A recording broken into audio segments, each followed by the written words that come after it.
brought to you by the Wick and Koalition. For the 12 tribes scattered worldwide.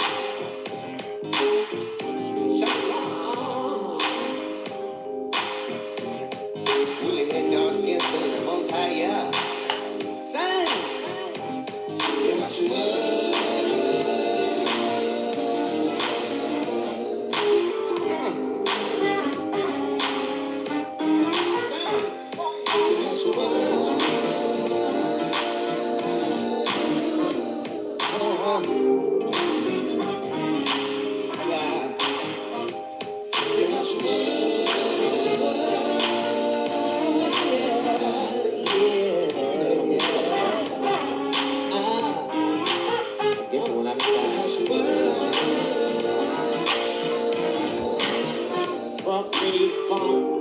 Come on back there. Come on. I better get your moving tonight. It's meaningless to struggle, don't fight. Loosen up your body's too tight. It's okay, it's alright. Here's a message from the 12 lost tribes. The funk will make a sad baby stop crying. I make fish without goose, start frying. I know you like it once you hear them stop lying. I feel good the more you better just try. It's okay, it's alright. Yeah, it's alright. Oh.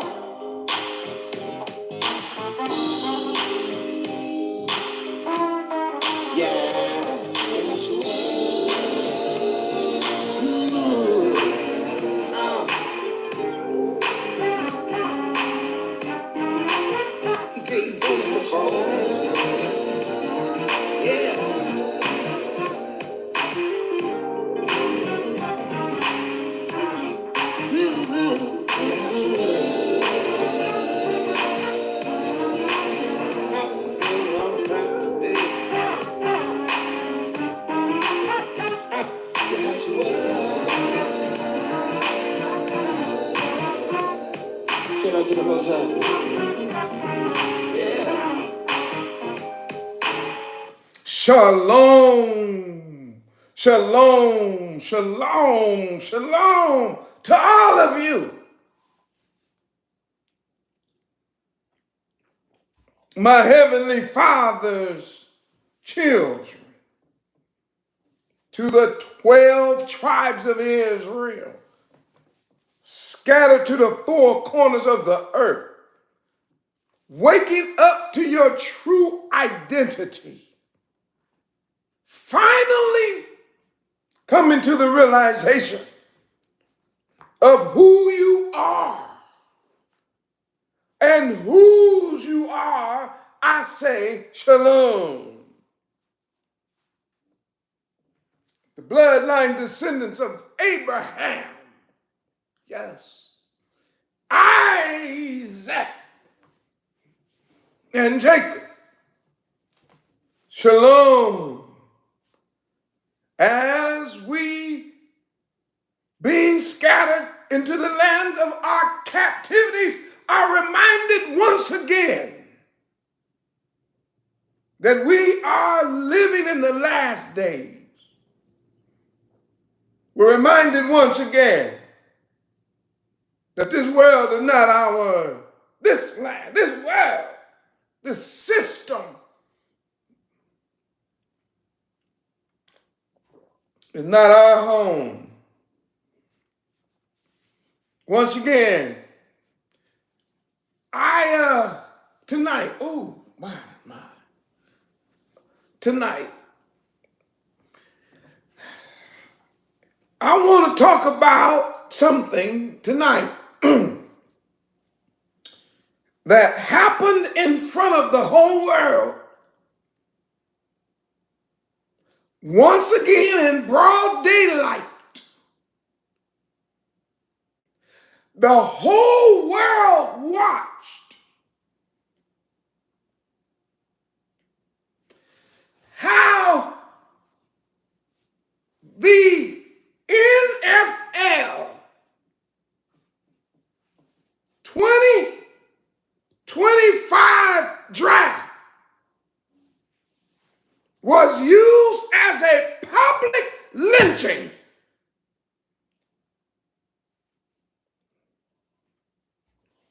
But my little nephew, SHEDEUR, he ain't little, but y'all know what I mean. I'm old.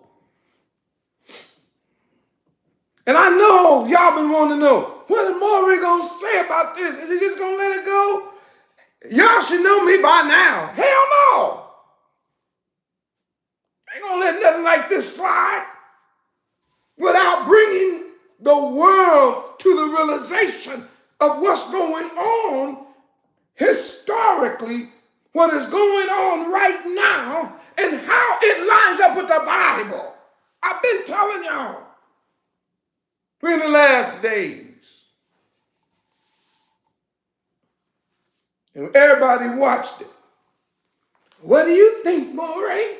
What do you think? You mean what I think? What was it? If it wasn't public buck breaking, if it wasn't public lynching, if it wasn't an act of trying to humiliate somebody, this wicked heathen beast is grabbing for straws, and we're going to talk about it. If you can hear the Moreh and you can see the Moreh tonight clear, place a 12 in here, put it in here proud. Put a 12 in here for the 12 tribes of Israel. Now let me look and see if anybody's Gia's in the room. I just needed one administrator. That's all I need for tonight. Gia, if you're the only administrator in the room, you gonna be working. I'm gonna have to be nice and kind and maybe send you a little something extra on the side. Why? Because I want the world to know we ain't putting up with no foolishness in here. Why? Because this lesson is not about sports. We're going to talk about sports tonight, but it ain't about sports. It's about something way more sinister. And I know our people, boy, we so caught up in things that I can say one thing and all of a sudden they want me to go on this rabbit trail and go on this rabbit trail and who is the best, this and that. And I don't agree with you. I'm not doing that tonight. So if you see any of that riffraff, come in the room, boot them to the moon. Don't give them no second chance. We're not doing that. That's not what this is about.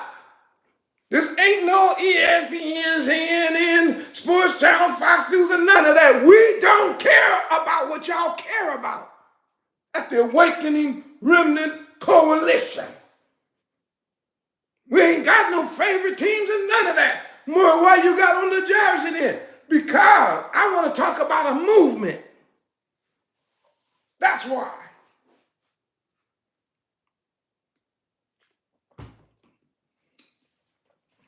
I supported somebody, that's why. I want the world to know this video right here got to go out to the four corners. So if you gon' listen, we're gonna be here a while tonight too. I ain't even gonna try to cut this short. We're gonna be in this room a while. Get you something to drink and sit down. Man, you might want to get some snacks or something. Why? We're gonna be in here a minute tonight. We're gonna tell the truth to the whole world and make them see it. And you will hear things tonight if you're in this room with the Moreh that you have never heard in your life. You've never seen what I'm getting ready to show you in your entire life. I keep telling y'all this. Yah has set me apart to be a seer. In the house of Israel, we were called seers before we were called prophets. What was a seer's job? Number one, he had to know the whole Bible. He had to know the book. He had to know Torah. Number two, he had to be able to look at what was going on in his day and relate it to the scripture that he could see. And then number 3, he was able to be prophetic, which means he could speak to future events. Why? Was he a fortune teller? No. Is he a soothsayer? No. Then what is he? He is a person who can see. All you have to do is be able to put two and two together. So what we do is, here at the Awakening Remnant, we're going to help you see something tonight. Welcome in the room. I had to come in the room. Sometimes on Mondays, I like to chill because, I have a busy week. I've come out of a busy week of teaching all week long and preaching all week long. And so sometimes I like to take, the first day and the second day kind of off. But my brain have not been able to stop because of this foolishness and this madness that's going on in the world, and everybody wanting to know why, and everybody wanting answers. I'm going to give you some tonight. Wait, is Yahrahn in the room? Yes. Woo, Yahrahn. I don't know if you heard what I told Gia. We swift booting tonight. No rabble rousers in here. Nobody come talking and cheering for their team and talking about this and that, because this ain't all about sports.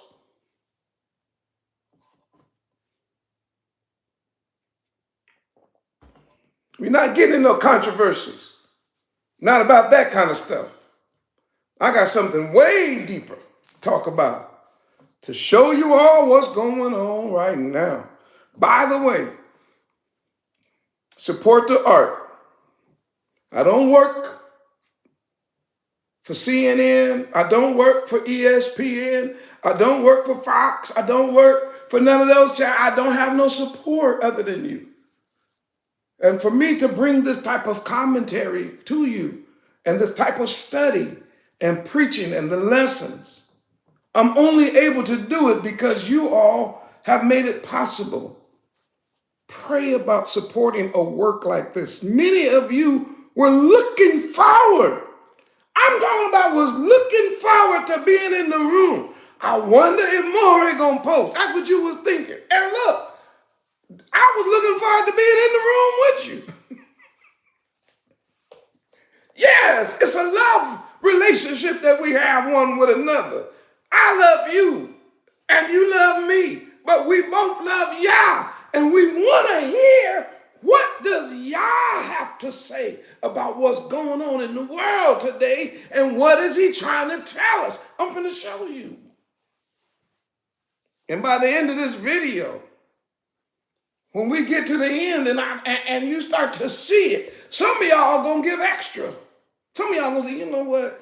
I'm going to give more just a little something extra because, whoo, he made that thing come alive. Oh, yes, we're going to do that right now. How to do it is we support through tithes, we support through offerings. The website has the information, and a lot of times it's in the chat. We may touch on that a little bit further in the video, but I gotta talk to you all tonight about this NFL's public lynching.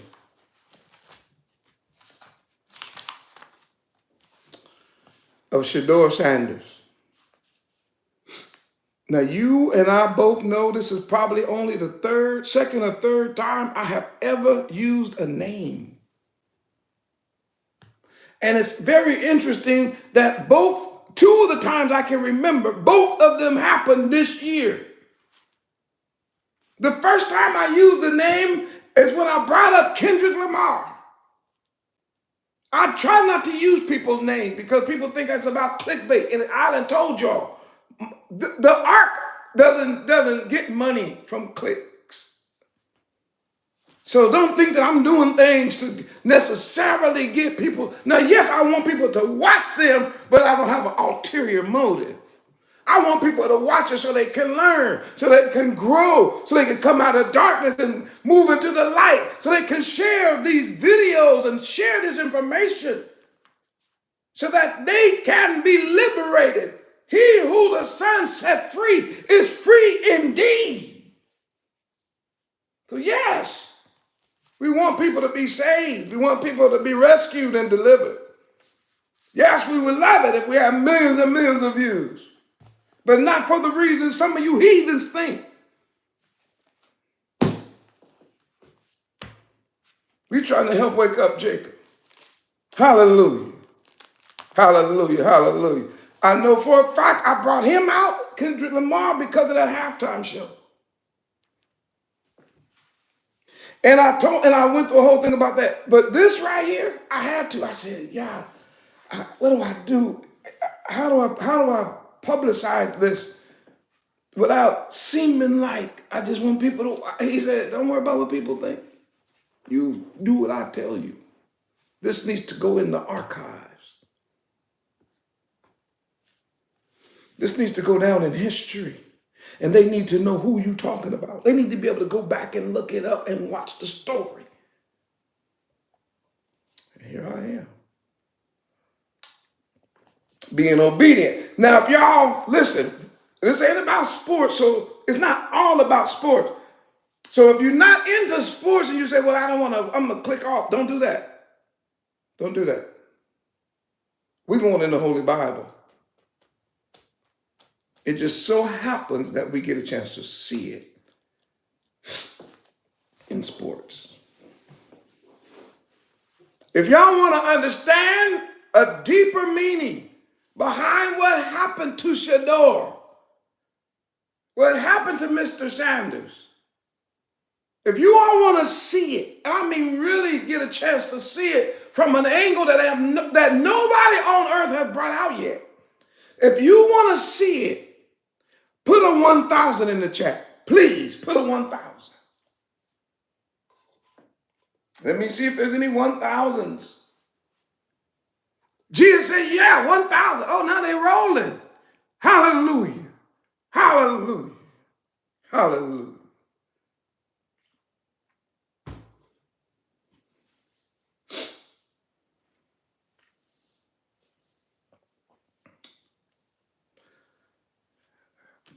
I'm going to begin tonight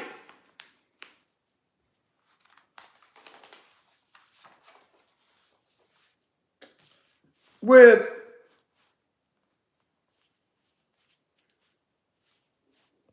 the first time I personally saw SHEDEUR play football.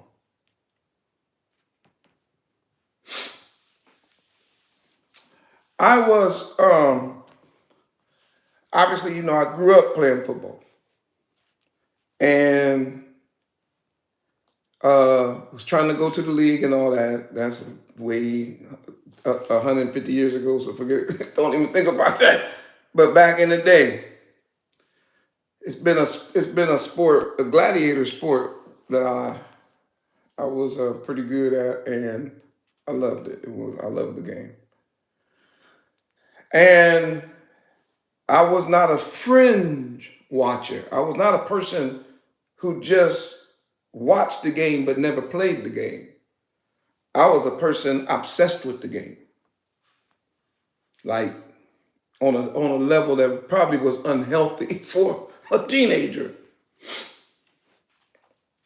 I never shall forget when I was a junior in high school going to my senior year. My grandmother asked me, have you ever thought of doing anything in this world other than professional football? And the answer came so fast, I said, no. Why would I?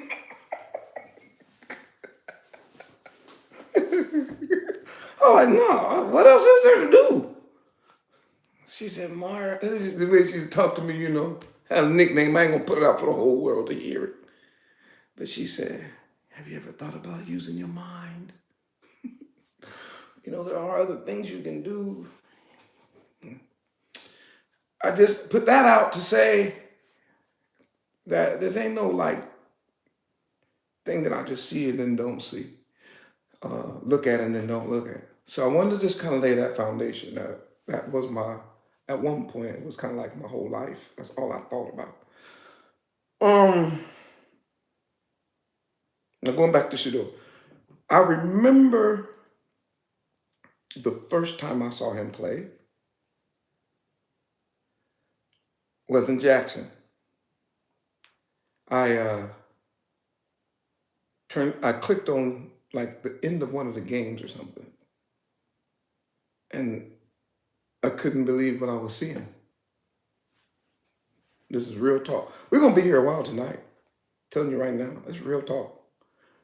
I clicked on him because of his dad. Everybody knows Deion Sanders, so we will get into that in a moment.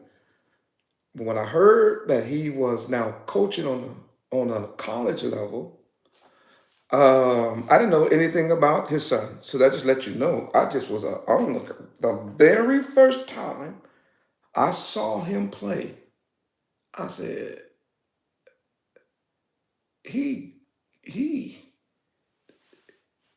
gonna be better than Tom Brady. I did. My first thing that came to my mind, I said, I ain't never seen no young person like this spin the ball like this. And it wasn't just that, it was everything. His mind, the way he saw which the receivers he decided to throw. It was like crazy how a person had the whole package. And that's not even talking about the fact that Dion is his dad at this point. I'm just saying, I just saw him and didn't know anything and immediately said he's one of the greatest quarterbacks to ever throw that ball. So then there was a big, huge controversy. Y'all know the whole story. There was a controversy down in Mississippi. Our people not really recognizing true greatness. So they end up going to Colorado. When Dion decided,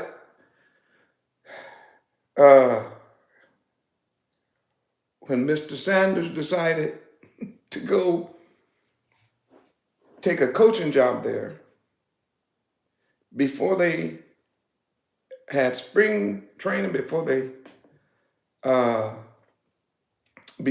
the roster together, before they did all the stuff, when I heard he got the position and that he was going to be the head coach, I bought 2 tickets. Whether I was going to be able to go to the game or not, I bought 2 tickets. Sure did. I said, when they come to California. Why? Because as a Maori, I got to support what this man is doing with this team and with his son. 2 sons. So Shiloh and SHEDEUR. And again, I didn't know nothing about no Boulder, Colorado. I didn't know nothing about no Buffalo. Come on now.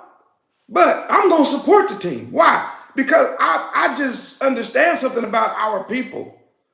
Sometimes you just need to support people from afar to let them know, hey, man, I'm pulling for you. I don't have to agree with everything you do and say and all that. That's not the point. Man, I see you in a position to make a change. Dude, I'm pulling for you. I got on the phone. I called my son, Javon, and I talked to my best friend, Lou Eldridge. I said, Lou, have you seen SHEDEUR? He like, who? I said, man, Dion's son. He was like, nah, man, I ain't never watched it. I said, man, put on this highlight tape. Put on this highlight reel. So we picked up the highlight reel. He was like, woo, who is this? I said, man, that is Dion's son. He said, that's the quarterback? I said, yeah, bud, that's his son. He's like, that's that dude, man, like one of the best quarterbacks in the nation. So then I told Javon, and Javon the same way. He said, Dad, that Negro right there, man, he is it. Whatever that is, he got it. That dude is like ridiculously good, right? Now watch, this is where I'm going with this. This is coming from a person who was obsessed with the game. I done watched everybody. And he was something else. Then I watched his first year. And I watched what happened. And how he took punishment. I had never seen a father have to stand on the side and watch his son be punished like that every game because they didn't have an O-line. And how this young man took a team that hadn't won, but I think 1 or 2 games, like in years, they was like the bottom of the bottom. And they brought wins.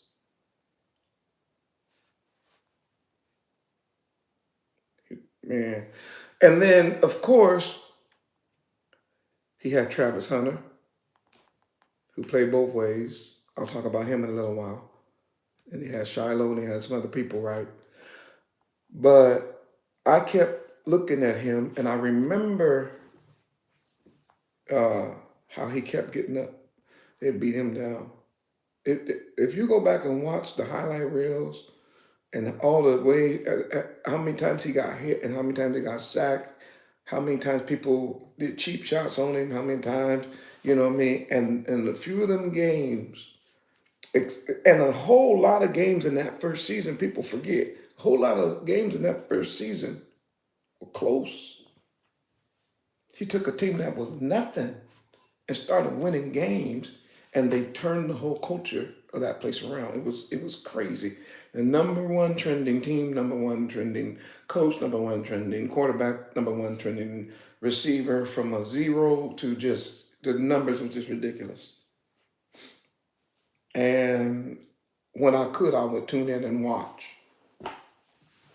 Finally got a chance to see him in person. It was just unbelievable.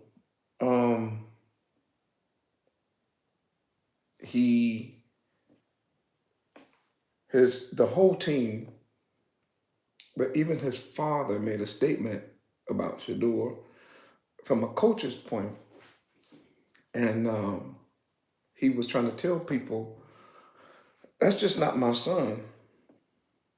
That dude right there is the best quarterback in the nation. I done watched all the quarterbacks. And I know you think I'm biased because he's my son, but can't nobody spin it like him. And I don't have no reason to lie. I've already played the game. I already have a gold jacket. But that dude right there. And they said, well, because a couple of times, he won at the last minute. And they asked him, they said, how does he do it? And Dion said he'd been doing it ever since he was a kid. He just knows how to win. And I always feel like if number 2, that's his number. He said, matter of fact, I can hold this picture up while I'm talking. He said, I always felt like if number 2 has the ball in his hand, I don't care what we're playing or what the situation or circumstance, if it's a close game and this dude got the ball in his hand, he said, we got a chance to win. Because when it comes to him, I already know what he can do because he do it all the time.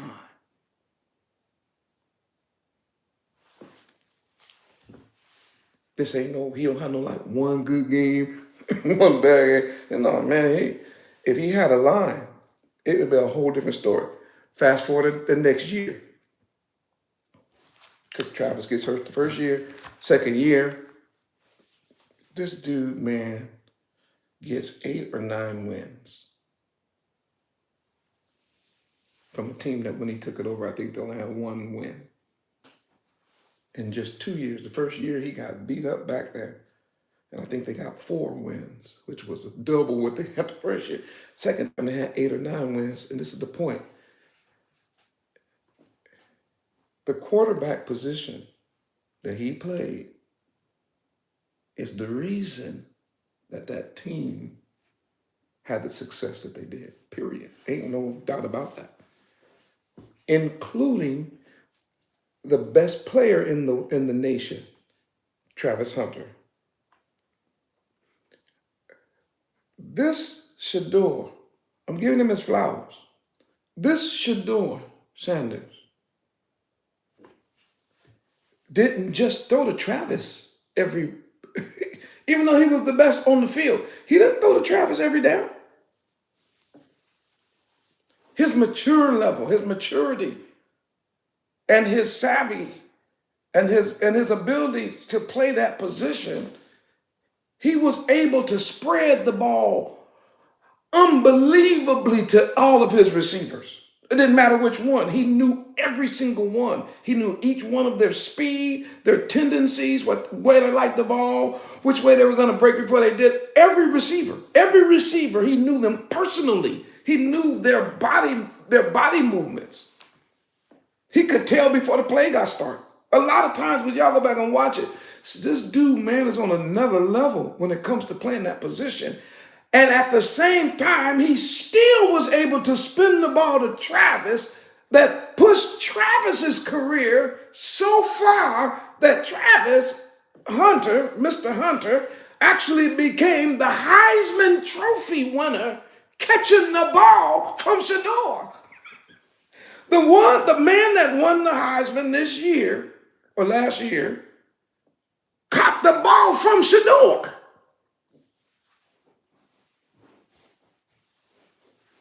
Just want you to understand when I talk about this, what happened, I want you all to, I'm just trying to give you just a little bit of what really is going on here.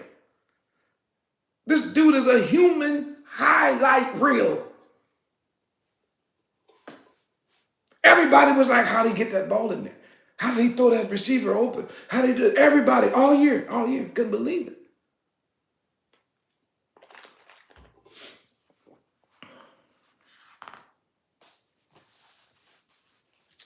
And Cam Ward was the only quarterback, in my opinion, that was close to him. But as far as fundamentals, as far as accuracy, as far as reading the field, as far as getting the ball to and doing it without an offensive line, and not only that, he did it without a running back. Think about that. Think about a quarterback that does not have a running back that he can depend on to get yards. So the defense automatically knows he got to throw every play, and he can still throw it. Man, come on, man. It puts this dude in a category. Now, he's too humble to admit this, but he literally sat in a category all by himself. What is that category more, Rick? The best. Do you hear that, you heathens all over the world? There is a such thing as the best.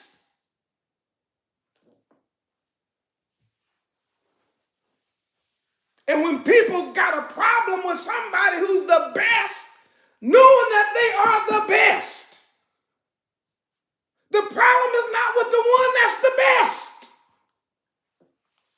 The problem is the one that hates him because he's the best.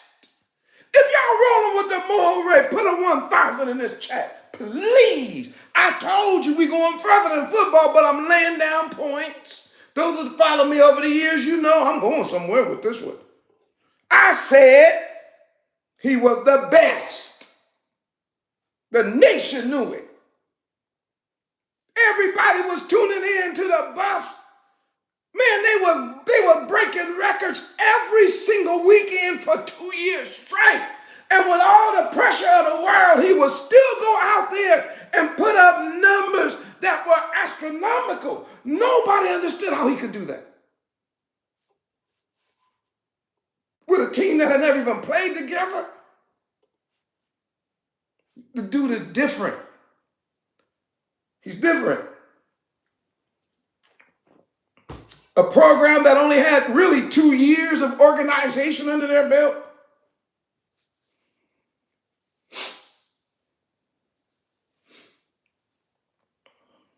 And if you ever get a chance, watch his highlight reel. Like I said, it's almost unbelievable that he could do what he did with what he had. And he had always done it.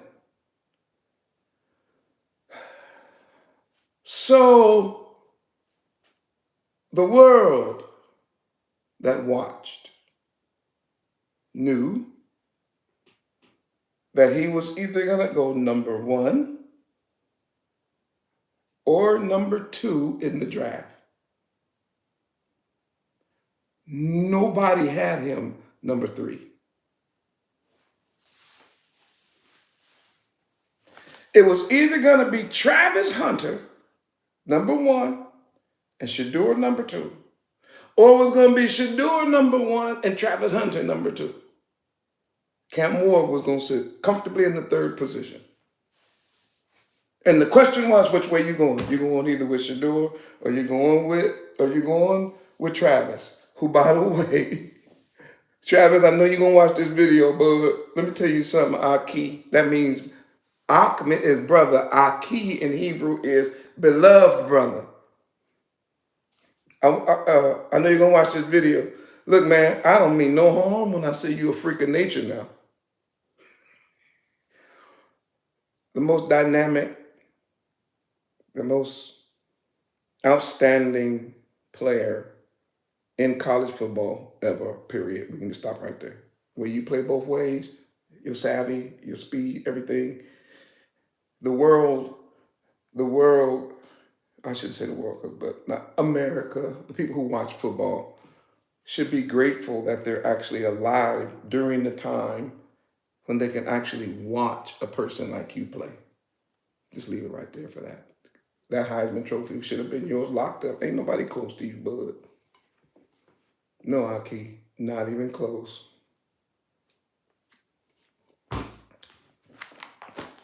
In my opinion, you was the best receiver in the nation, and you were also the best defensive back in the nation. There was not a better receiver, and there was not a better DB. So let's leave it at that. Okay, so when it came to the draft, most people just believed that it was going to be the SHEDEUR number 1, Travis number 2, Cam number 3, or Travis number 1, SHEDEUR number 2, and Cam number 3. And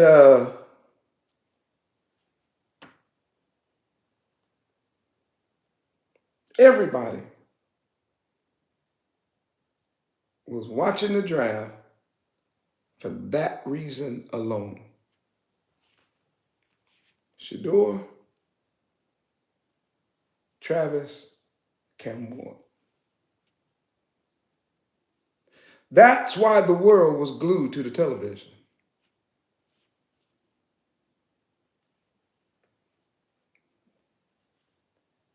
And when it finally started, and everybody was in the room, and everybody was watching, they just wanted to know, was it going to be Cam, SHEDEUR, or Travis, 1, 2, and 3, however it was going to be picked. And the very first call was Cam. So the whole world was like, what? He won over SHEDEUR? This was the reason for the controversy. See, there is no controversy when the best wins. There's only controversy when the best is not chosen.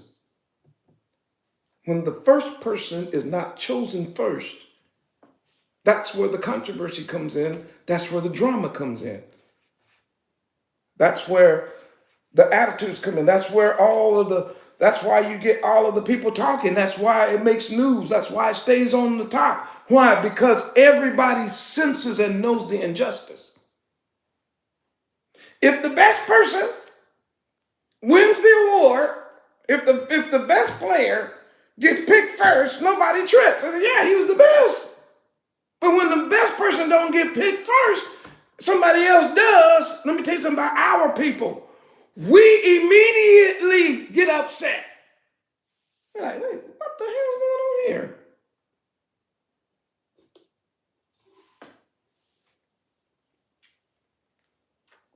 Because we understand talent and we understand greatness.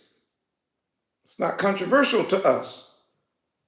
Our people, really the Hebrew Israelites, even the slumber brews, I know there are those out there who don't know they're Israel. I'm praying that they wake up to the truth, because this message really is going to be talking about that too. I'm just laying the foundation. We're going to be here a minute.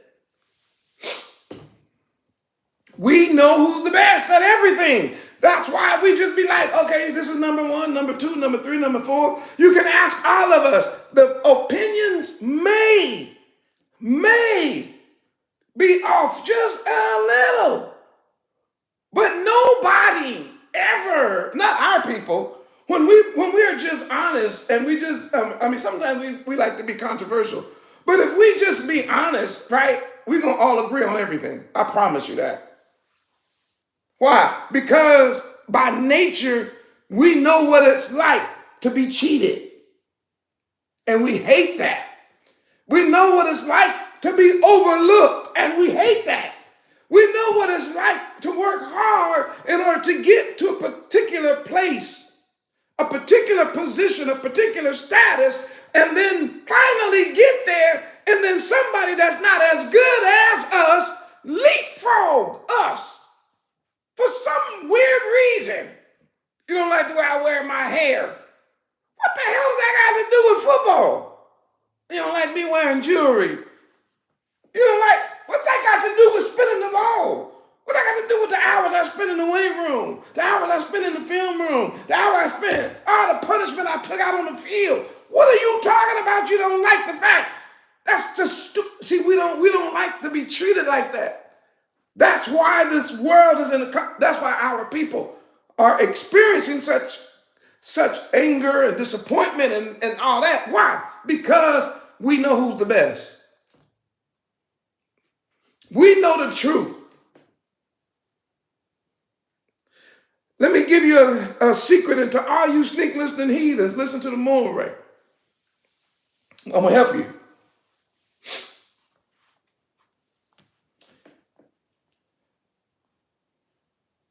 There would be none of y'all playing in no league if the best players played. So let's just get that straight. We know that the fact that any of y'all touching the ball right now, doing anything on the field, the only reason somebody somewhere played politics. Now I said it. Somebody somewhere pulled a string. Somebody somewhere said, sit that person down and put this one in. And you go, yeah, but what about this person? Man, that nigga, he can do it. That thing would not have, and I ain't just talking about football now. Morehyosh, you being prejudiced. No, I'm not. If you took politics out of everything that's competition, it wouldn't be nobody but Israel. That's the only place. One place is that track and field. That's the only place where you actually see it on display. Why? It's an individual sport. And unless you break a brother's leg or something, or poison him or make him sick before the race, he's going to win. He's the fastest. So right there, you can't do nothing. Why? Because you don't have power to make the other person faster. So whoever is the fastest wins. Yeah, that's how that works. You ask anybody about basketball, it don't matter what the sport. That's why I said, administrators, we're not getting into no argument who the greatest and all that kind of stuff. Ain't nowhere in the world you're going to pick a team and not have Michael Jordan as the best player that played basketball. Ain't no way you're going to tell me that Steph Curry ain't the best shooter that has ever been born. Ain't nobody shooting like Steph. Stop. We know that. Our people already know it. It's not a question to us. Nobody's wondering who was the best center that ever played. Man, everybody know I'm in Shaq, right? So we already know our top 5 or top 10 players of all time. And look, there may be a small controversy when you get down into the 11th best and the 12th and all that. But when we start talking about the best, come on, stop it. Ain't no more than like 1 or 2. Why? Because we hate being cheated.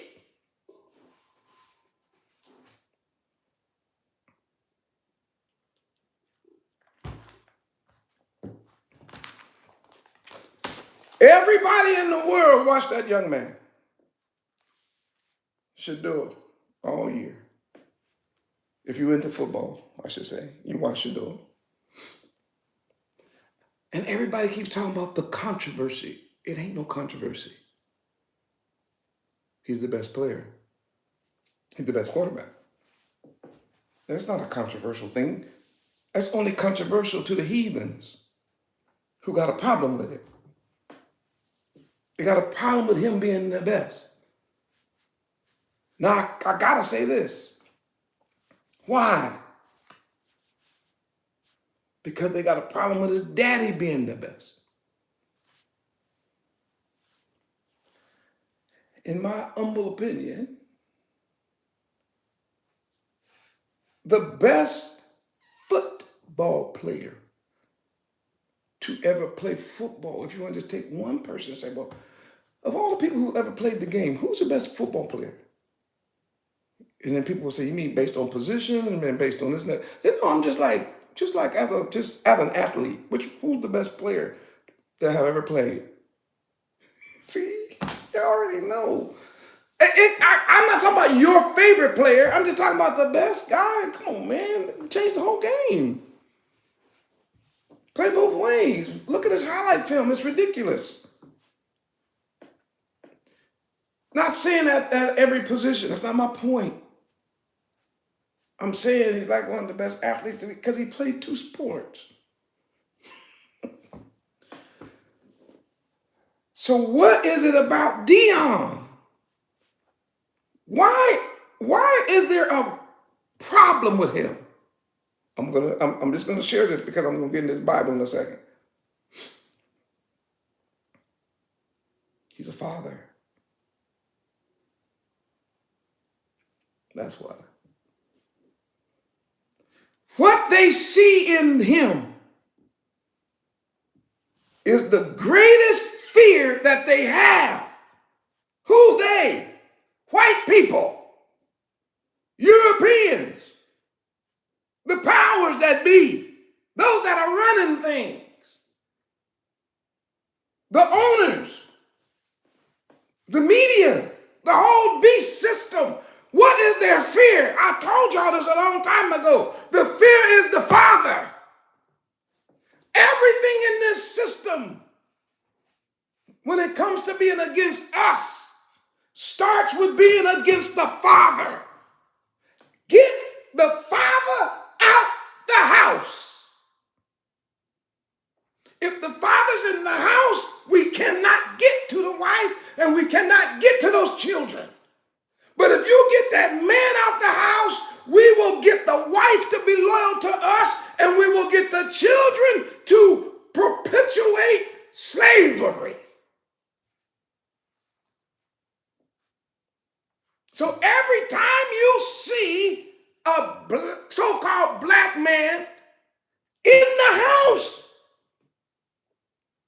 helping his sons become famous, immediately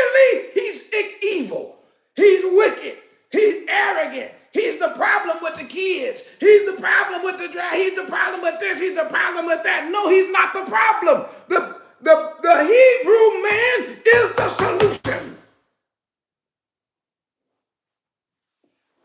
For the last 25, 30 years, all we've been hearing, you don't think my mom? You don't think my mama? Oh, my mama? You don't think my mama? Yeah, my mama? Yeah, my mama? Yeah, I'm going to interview better. First of all, I want to say something to my mom. Because my mom's been there. It's only been me and my mom. I'm just saying, man, I don't even know nothing about my dad, man. I don't even know what that nigga is, man. But my mama, man, miss my mama. And everybody interviews. So, man, how you feel? Well, first of all, man, I want to say thank you to my mama. Man, I love my mama and my mama and my mama. And then they say, hey, man, so you had a good game. But first of all, before I say anything else, I want to thank you to my mama. Because my mama, man, my daddy ain't never there, my dad. And it keeps going. My mama make a big bad ball. Hey, mama, I love you, mama. Mama, thank you, mama. So everything is about mama, my mama, my mama, my mama, my mama. Everything is about my mama.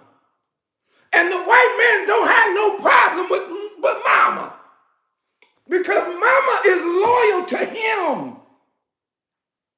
Mama is loyal to the system.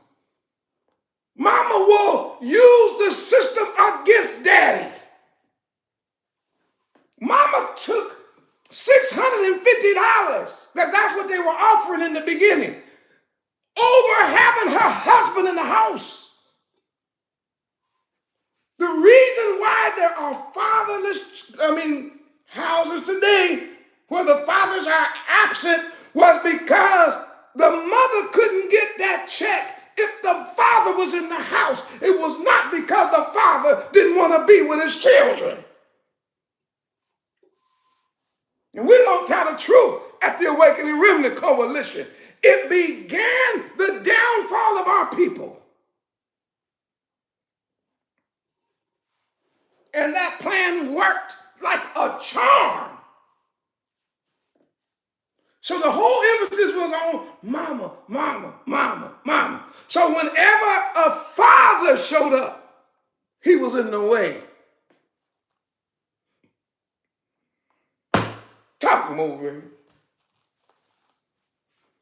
Y'all, you done forgot so much. How you gonna hate Mr. Williams? How you gonna say he evil? How you gonna say he wicked? How you gonna say he mean? How you gonna say that there's something wrong with him? Because he raised two daughters, the father, and they gave their father the praise. They gave their father. They said, man, my dad, how'd you guys get so good? My dad, did he ever play tennis? How'd he learn? First of all, he a Hebrew Israelite. That's how. It don't take much to knock a ball back over the net. You do know that, right? Anything we touch, you know we can take it to gold. They kept trying to bypass those girls' dad. But they loved their father so much, and they understood him so well, and what he was trying to do in the plan that he had to fight through all that adversity. Why? Because you messing, if that would have been their mom that had trained them and they became popular and best like that, they would have made a statue of her. And don't let her be white and them two white kids do it. Boy, they'd have made her a god. But when that brother does something that has never been done, two daughters, not just one, they say, oh no, we got to stop this. We can't have this happening no more. Why? It'll be nothing but Negroes hitting balls over nets with rackets.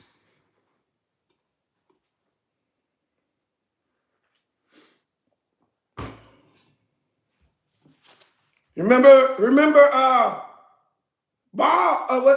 Mr. Ball? He had two sons that played, maybe three sons. And I heard these step-and-fetch-it people, when they was going into the pro getting ready, they kept saying the father's in the way of of his son's career. How is he in the way? And he trained them to be the best in the world or among the best in the world at what they do. less than 0.000 point something percent even make it to the league, let alone become a star. But he in the way? No, he's the reason. And y'all don't want that. The world don't want to see that. What? They don't want to see that father who said, I'm staying with my boy. I'm staying with my daughters. Their whole life. I know what greatness is. And I know if they have it in them, I'm going to help them get there. So what they do? They try to drive a wedge between Mr. Ball and his sons. It don't matter if you like him or not. That is not my point. Please don't think that's my point.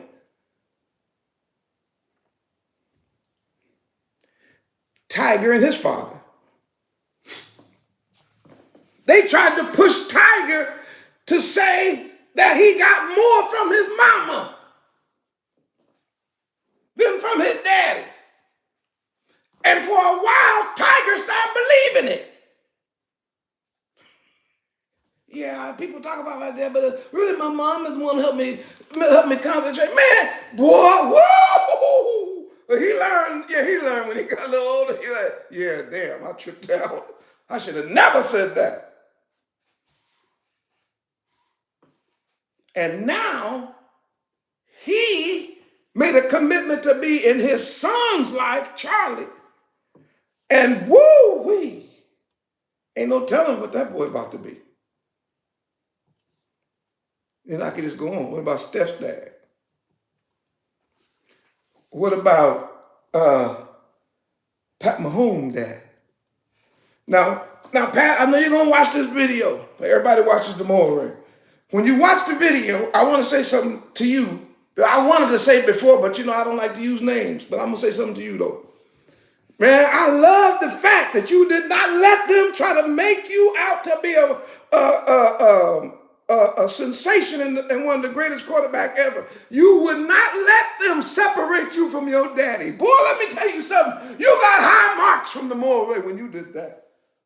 You got high marks. I'm talking about super high marks. You gave Pat Mahomes high mark.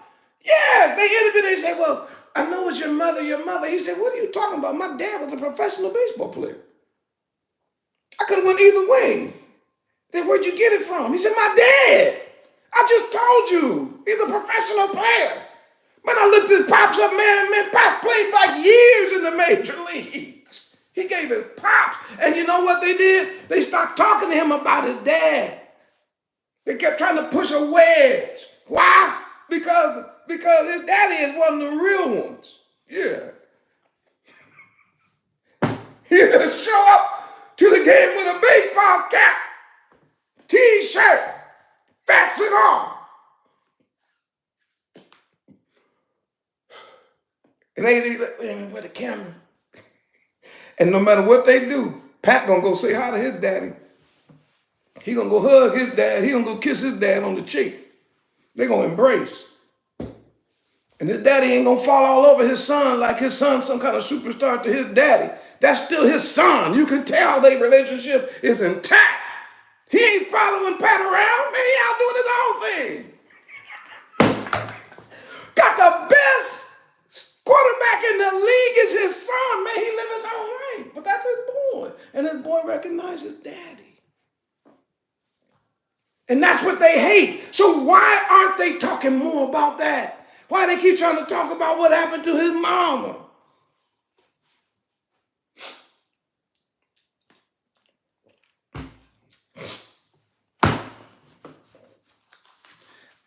I could go on, but I think I made my point.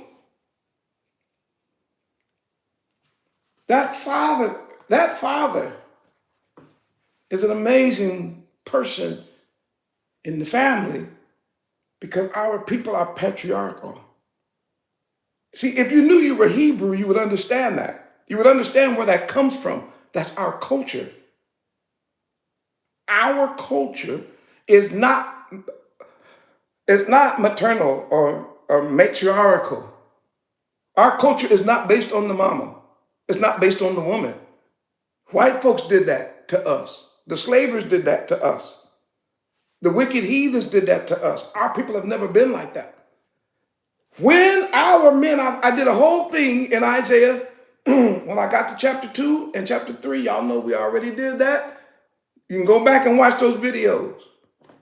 But our people have always been patriarchal, led by the father. And what people keep saying about this draft, they say it was an attack against Dion. It was a way to hurt Dion. It was a way to strike at him for being great. To my knowledge, Dion has not done anything to the NFL but make them money. And I'm talking about, if they paid him in the millions, that means they was making in the billions. But that they was not ready for was for him to reproduce himself in his children. Why? Because he had a couple baby mamas. So they all made him write him off. You can't write off a father because he got a baby mama. What's wrong with y'all? This man took his money and put it into children. Whether you like him or not is irrelevant. That's not my point. I just want you to know. People have said that they watched him coach Pee-wee football. Y'all don't get it. Okay, y'all. People have, said we watched him coach Pee-wee. Can you imagine the greatest football player that's ever played the game coaching Pee-wee football? Pee-wee is like 6 or 7 years old. And anybody could come to the game. Dion be there. Mr. Sanders will be there. Right on the sideline. Greatest player ever working with little kids. And been doing it. Yeah, but did you see what happened with him and him? Why? Oh, we got to go with the mama again, huh? So nothing he does can ever get no kind of credit. He can't make an impact because of what him and his baby mama went through. That's crazy. He can turn lives around and all you can say is, but what about with his mama, with the baby mama? And wasn't he married more than one time? And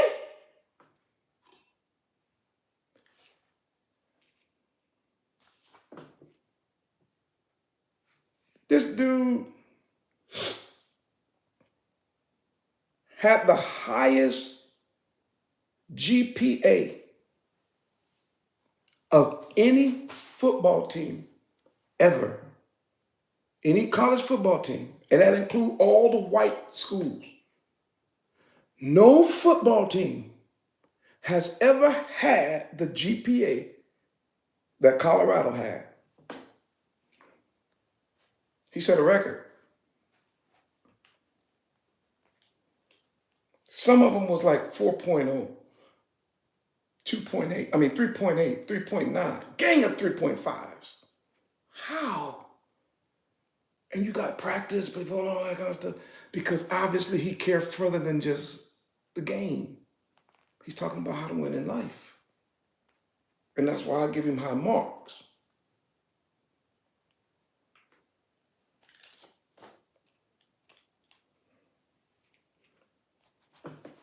It was against the father. And the way that they was going to make him hurt was by lynching his son.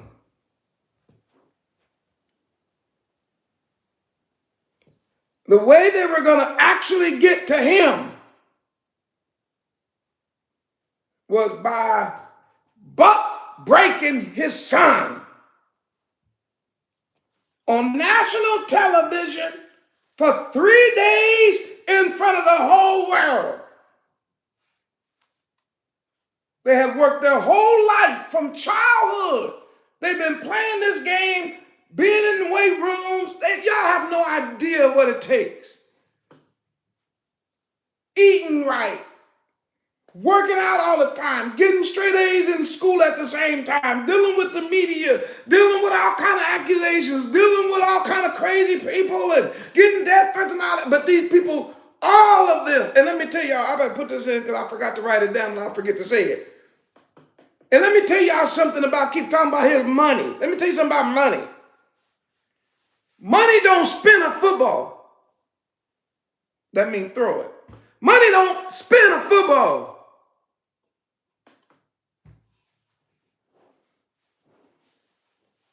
Money can't tackle nobody. Money can't read defenses.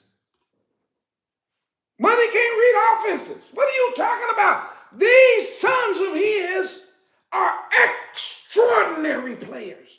They're not normal because he ain't normal. And that Travis Hunter ain't normal. But Travis needed to be with Dion because Dion played both ways, so Travis could play both ways, and Dion understands his mindset. And the owners don't like that either because they try to make everybody specialist. But when I was playing ball back in the day, all the best players played both ways. That's why I was so shocked. What do you mean playing both ways? Man, everybody did it. You do know the total game, right? Maybe y'all don't know this. If you took all of the action of an NFL game and just timed when people were actually moving, I think the whole game is less than 20 minutes. The actual action is less than 20 minutes. Did you know that? Everything else is timeout, commercials, injury, da-da-da-da-da. The whole game is like 20 minutes long. And you're questioning whether somebody like Travis can play both ways. Of course he can. Any athlete at the top of their game, if they're good enough to play both ways, could do it in any level. Basketball players play both ways. They don't just play offense, they play offense and defense, and they do it longer. They run way more than the people on the football field.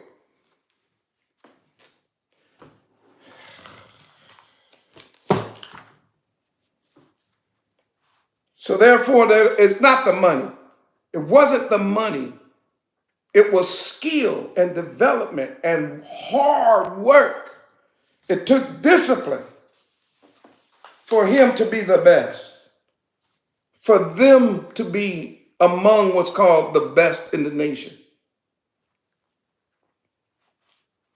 Whenever there is a strong father who raises strong, confident children that may have a chance of breaking out of the normal, stereotypical, my daddy ain't never ran, all I had with me was my mom's. Anytime we have an opportunity to break out of that and reestablish the father's proper place in the life of that child, the media goes crazy. Why? That's what they fear. And you saw how they did it. It's terrible. The things that were said about SHEDEUR over these last few days, I couldn't believe what I was hearing.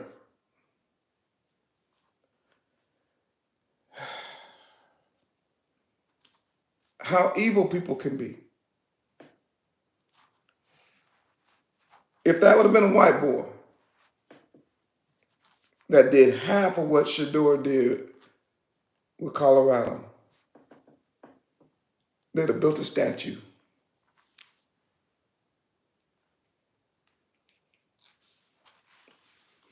They would have put a statue out there.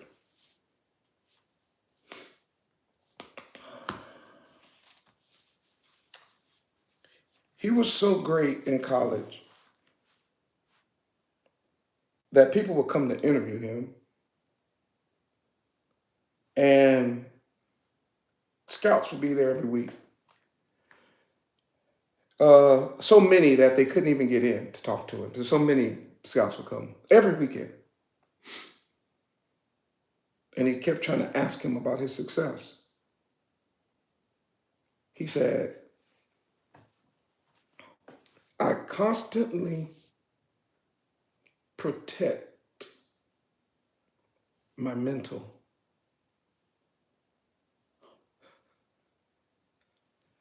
I said, wait, hold on, what did you just say, young man? Backed up the little video, clicked it again. He said, I constantly protect my mental.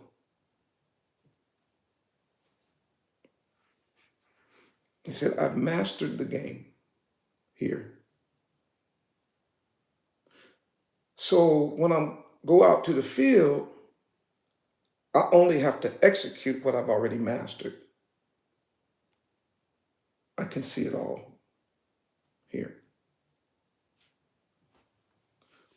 Now, when you tell a white man that, a billionaire that, an owner, a recruiter that, you just scared him to death. You say something that he don't have no clue what you're talking about. You scare him so much that he's scared of you. Because if you got that kind of mental, he knows it's going to be difficult to control you. You see too much. You know it too well.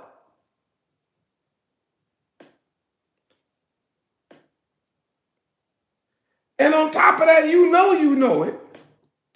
And then on top of that, you can spin it. You can throw. Woo-wee. Watch his highlights. That's why he won awards.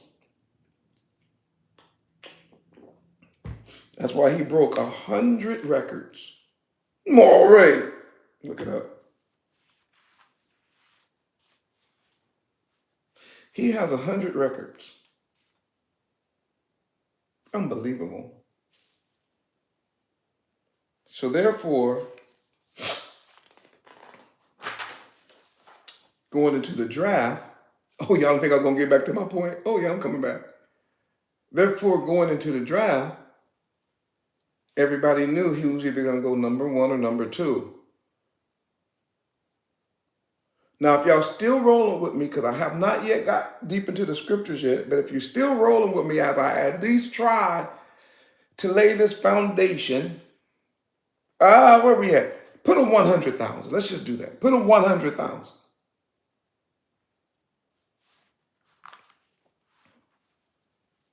Let me see if anybody's still rolling. Yeah, we're going to be here for a minute. Watch.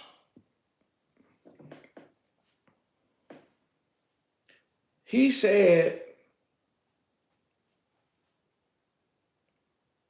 my game is mental first. And I can see the whole thing. And because I can see everything, especially when I watch the film, like he said, I see everything unfolding before it unfolds. I see the routes that the people are supposed to run before they run them. He said, I can just see it all. He said, therefore, I keep myself focused. I don't let things distract me. I try to just keep focused. And because we live in a world of distractions, people don't understand what he means when he says that. They don't get it. It's like, dude, come on, man. Everybody wants to play Nintendo, and everybody want to do video, and everybody want to be on YouTube, and everybody want to do. And he kept trying to tell people, like, you guys don't know me when it comes to that. I protect my mental.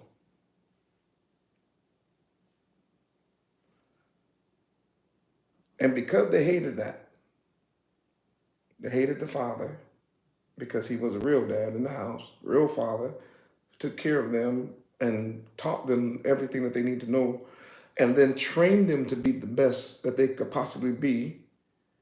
When it came down time for the draft, that would actually be the payoff for all the hard work. First of all, you work for Heisman. I'm going to talk about that in a second. And then like a Johnny Unitas Award or whatever. Then you work for whatever, to be a really good college student or whatever. I don't know all the names of the awards, but I do know that the reward for being the best, or at least part of the best, as evident of who you are, you get taken in like the first round. Or you could actually be the first round draft choice, second or third. I think he would have been cool with either one of them, but everybody knew he was the best. He's number one at that quarterback thing. That wasn't like a controversy. And that's not taking nothing away from Cam, because Cam was cold, boy. Woo wee. Goodness gracious. Be cold, man. That dude right there is a whole nother level too. But when it just comes to the actual game, I think, matter of fact, SHEDEUR is just a little better. They both excellent. SHEDEUR is a little better. Watch this. So it came time for the draft, and everybody's with the families, and all people have come in to see if he's going to go 1, 2, or 3. How's this going to work, right? And they choose the first round. Watch. They bypass both of Dion's stars, one of them having won the Heisman, which is the highest award as a college student. They jumped over him just so that Deion Sanders and that team, the Buffalo, Colorado, wouldn't be able to say that they were the number one pick of the first round of the 2025 draft. They did that on purpose. That was to slap Dion. How you the Heisman Trophy winner and you didn't win, and you don't go in the first round, and you're not the first pick of the draft? And how are you the best quarterback in the nation and you wasn't the first pick in it? I mean, how does that happen? And immediately our people begin to react. What's going on here? And then they said, Cam, again, phenomenal talent. Let's just put that out there. Woo-wee. I had to pull up his highlights too. I said, yeah, he ain't nothing to be played with. Woo-wee. It's gonna be something to watch. If I even watch the NFL, but he's somebody. That young man is bad too now. But anyway, I watched the highlights and I said, oh, okay, I see what they're doing. And then they called Travis, Mr. Hunter. And then the third person was not SHEDEUR. So obviously the internet is on fire now. The internet and the media is on fire. What's going on? What's happening? What y'all doing? What do you mean he ain't third? So everybody keeps watching, and then you can look at Dion's face like, Dion don't cuss, so I can't put words in his mouth. He don't cuss, right? But the way he was looking like, I know these blankety blanks ain't gonna do this to my son. I know they're not gonna do this. There's no way. There's no way that they're gonna take a man who has worked his whole life to get to this point and snub him in the top 3 pick. I'm talking about a 3. But they did. And then they called number 4 in the first round. No SHEDEUR. Then number 5. No SHEDEUR. Then number 6. Then number 7. Then number 8. Then number 9 pick. The 10th pick. Then the 11th pick. The 12th. Then the 13th. Then they picked another person over for the 14th. Then the 15th pick. They still sitting at the house. 16. 17th pick. No SHEDEUR. Now the media's going crazy. 18, 19, 20th pick. He still ain't chosen. Turned an entire team around, franchise. He ain't chosen. Threw to the Heisman Trophy, won, broke every record. He ain't chosen. 21, 22, 23, pick 24, pick 25, pick 26, pick 27, 28, 29, 30. When I look back over at it and they was at 30 and he hadn't got picked, I said, oh, I was gonna do a video then. I said, nope. I gotta see what these heathens gonna do. I got up the next day and they said, we're in the round 2. First pick. No SHEDEUR. Second. Third. Fourth. Well, I'm saying of the second round. So now we're in like 39, 40, 41, 42, 43, 44, 45, 46, 47, 48, 49 pick, 50, 51, 52, 53, 54, 55 pick, 56, 57, 58, 59, 60, still no SHEDEUR's name. 61, 62, 63, 64, 65, 66, 67, 68, 69, 70 people chosen in front of him. 71, 72, 73, 74, 75, 76, 77, 78, 79, 80, 81, 82, 83, 84, 85, 86 people, 87, then 88, 89, 90 people chosen to play football above SHEDEUR. You out your rabbit mind.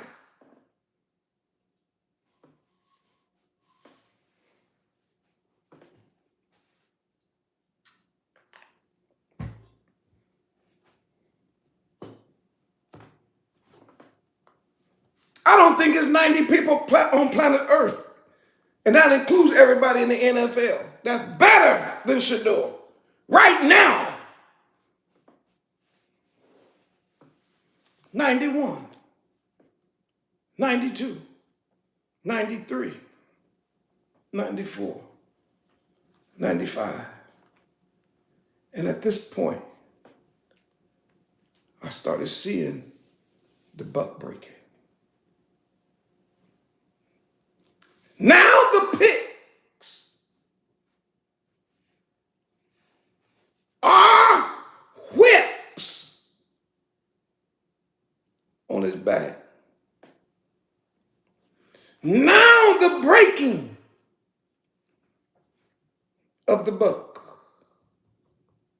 Now the reducing you down to nothing. Now pushing you so far. You trying to keep your composure. You know who you are. You know how good you can play. You know the work that you've put in. You know the pain, the suffering that you've endured to do one thing, to play in the NFL. And when it comes time to be chosen, you know you the prize.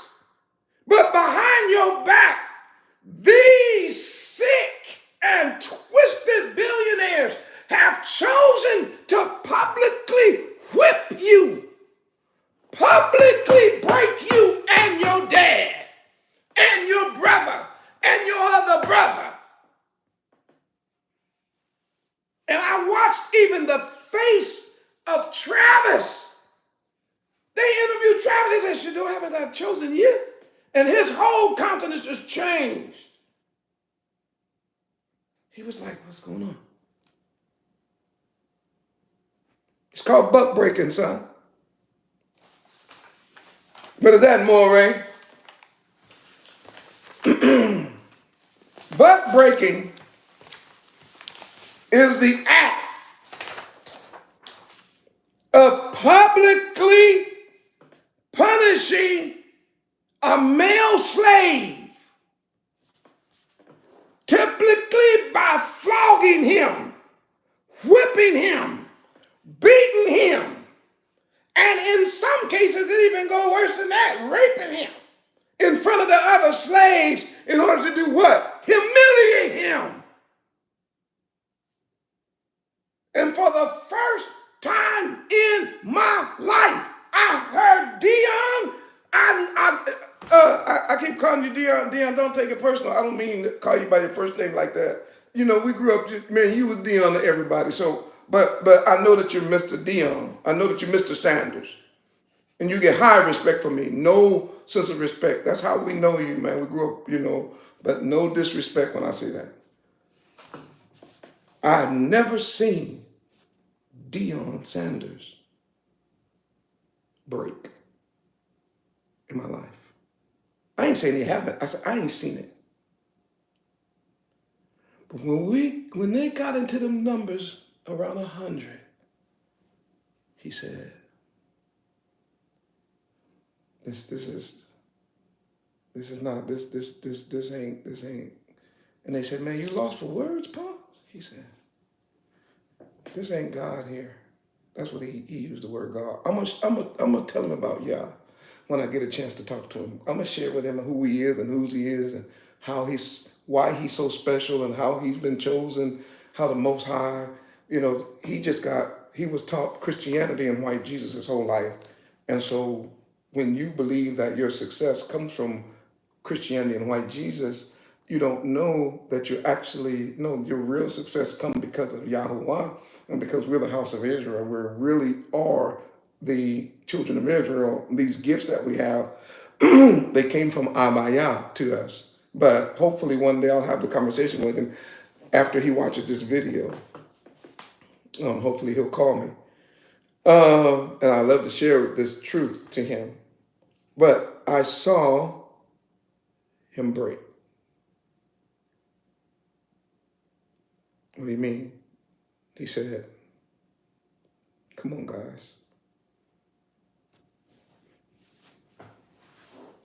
He's like, man, he don't cuss. You better be glad it wasn't a more, right? But he don't cuss. He said, come on, guys, this is terrible. It's ridiculous. You still mad at me? If you want to be a dad? For providing? For teaching my children? For making the best athletes? And you're taking out on my son. But every time another number is called, it's like a whip. And I don't know how much I can take because I got to watch my son get whipped in front of the whole world for the purpose of humiliating him, because the whole point was to bring him down. Why? To send a message to every man and to send a message to every black, brown man and brown child. What is that? I don't care who your daddy is. He ain't shit compared to us. He could have all the money, fame, accolades, gold jacket. He can live on top of a mountain in a mansion, have his own football field in the backyard. But when it comes to real power, you better recognize who got it. That's called buck breaking. And when I saw Dion sit down and go, this is the devil, I said, they got him. That's what they wanted. And I saw the face of SHEDEUR and Shiloh. And it was like, and told I bow for Shiloh. Shiloh, you're one of my favorite people on planet Earth. You just don't know it. But you are, man. Your sense of humor and your comic relief is always right on time. You do it because you love your father and you love your brother, man. That kind of love is a heavy, heavy, heavy thing that you have in you, man. And I'm grateful for you. But it had got to a point to where these are like whips on your back now. So you go over 100 people. And the reason that you're bothered is because you know good and well ain't no 100 college players better than you. But in order to teach other men a lesson, listen, you fathers, don't you ever raise no child like this. Teach that boy to be humble. Teach that boy not to talk. That's what they used to do in slavery. You better shut his mouth or we gonna shut it for him. You don't be looking at me eyeball to eyeball, boy. We can make you and we can break you, boy. Care how good you can spin the ball. This is our league, boy. And you're gonna sit there and you're gonna take these whips. You're gonna take this beating. You're gonna have every time you turn on the TV, all over the world, it was trending on every social media. What the hell is going on? It's called public lynching. It's called public buck breaking. That's what you do. Beat them down in front of the world so the next father won't even think about doing that. Won't even think about trying to put his kids up there and make them this kind of a man. So guess what's going to happen after today? After today, or after this year, now all of the young men are going to be all humble. Watch them. Yes, sir. No, sir. Yes, sir. So how do you feel about entering to the football and to the NFL? It's one of the wonderful privileges of my life. Matter of fact, I can't believe it. And I want to thank my coaches, and I want to thank the people. Well, what about your father? Well, you know, my dad was never really in my life. I mean, he was there, but you know what I mean? The real credit goes to my coach. The real credit goes to my white coach and my white staff and my white foster parents that took me in because my dad wasn't shit. That's what you really want to say. Watch the more I tell you the truth. They have showed you that if you are the best of the best and you know you're the best and you say it, you will be publicly humiliated.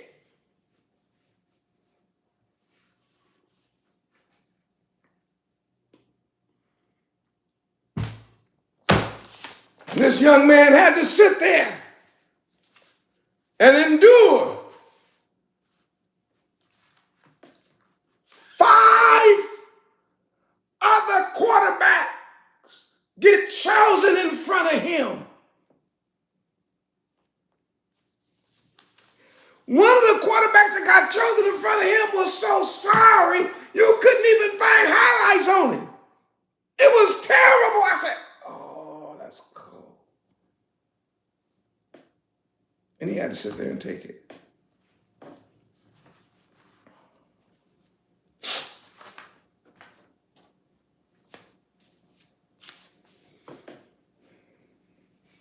See, the white man's kingdom is falling.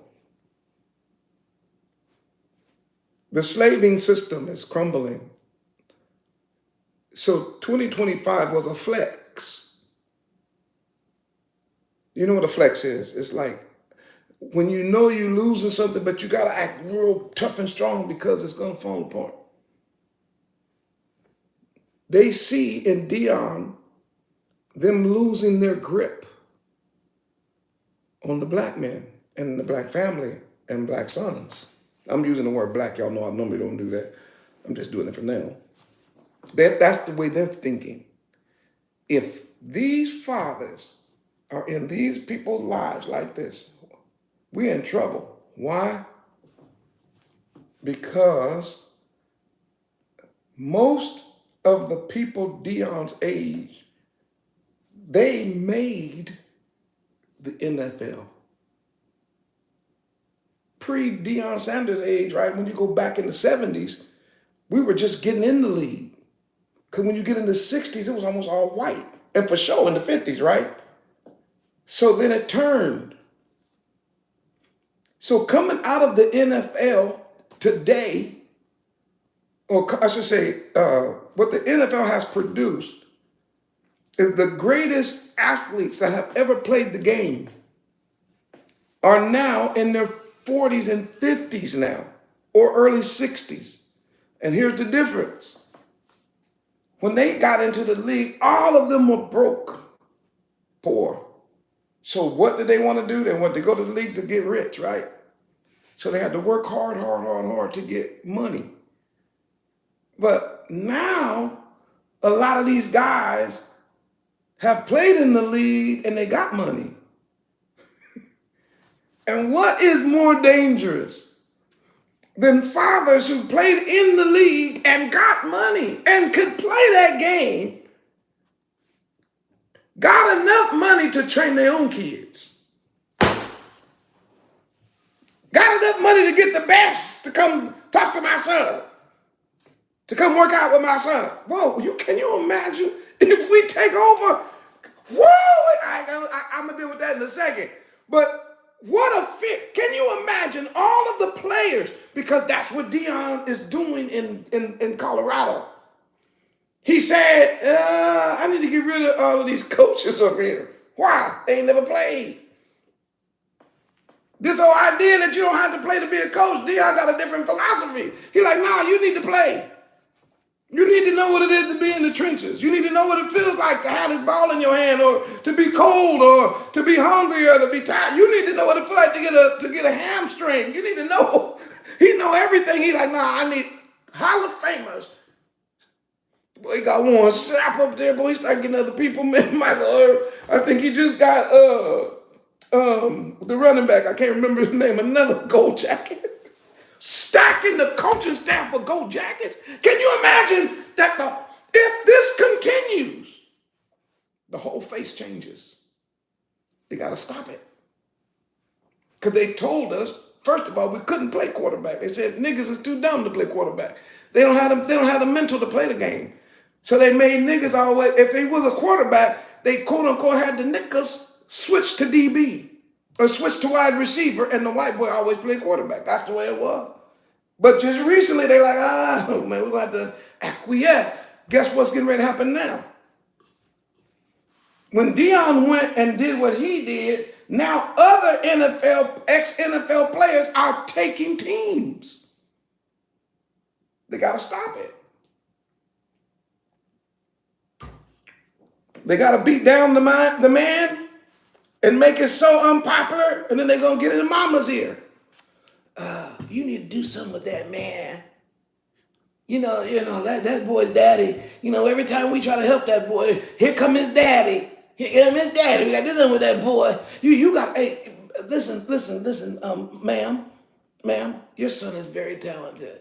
Your son can be probably one of the greatest ever, but if his father keeps getting in the way and interfering, if his father is always going to be there, if he's going to listen to his father over us, it's going to ruin his career. Boy, you heathens. And the women will listen to that and be like, hey, you know what? You need to listen to their coach, not your dad. You need to listen to the owner, not your father. And then what happens once again, they can continue to perpetuate the step and fetch it.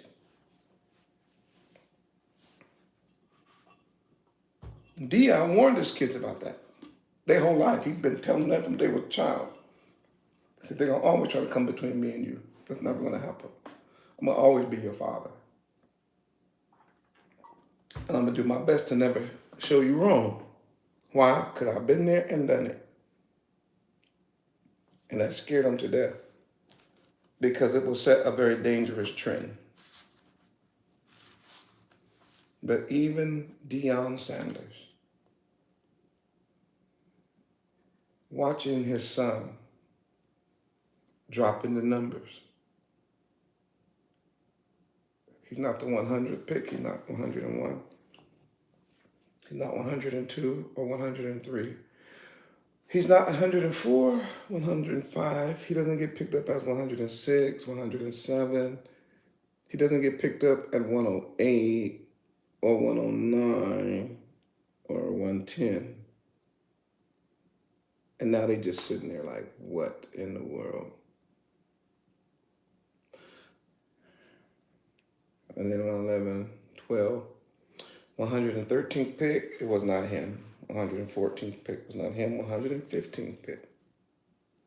116, 117, 118, 119, 120. I was like, wow. They're not just beating him. They're trying to beat him all the way down. They're trying to beat him so bad What are they trying to do? Watch. Remember the interview I told you about when he said it's the mental? So what are they doing now? They're attacking his mental state. If y'all understood that, put a 500,000. I said, what are they doing now? Once you get past 100, 120, now what you're trying to do is mess with his mind. And I'm listening to all it, but I don't pay attention that close to all these people talking about him. And he said, if he was better than those people that chose ahead of him, then he would have got picked ahead of them. What the heck? Wait. What? That's what people say. Well, it was all a facade.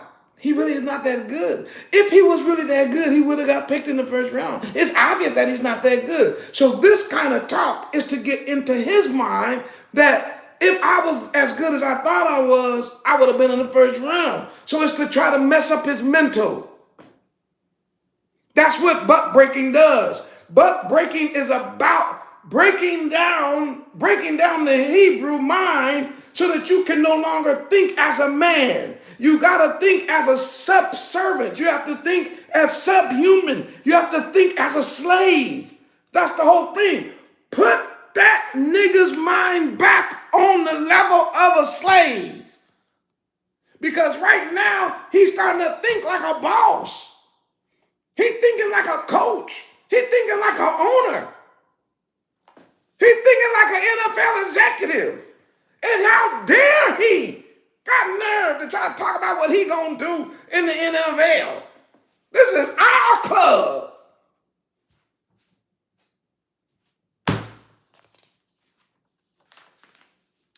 And the whipping continued through the third round. The next day,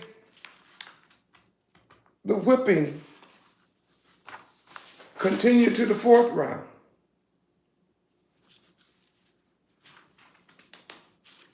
And then the whipping continued into the fifth round.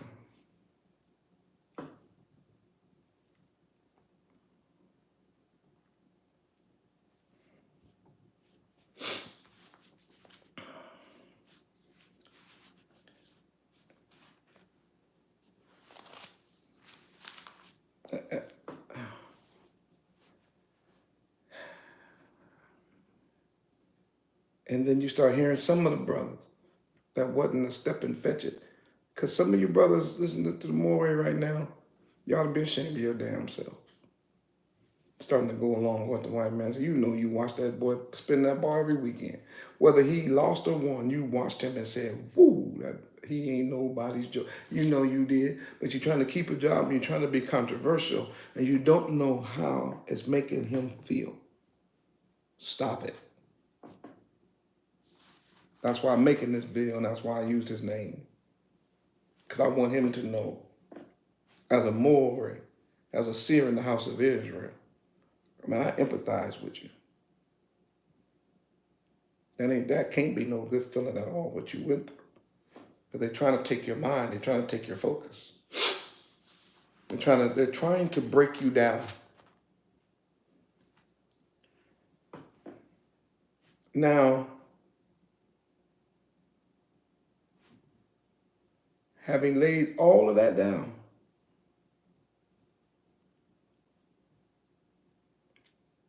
I want to talk to you about something.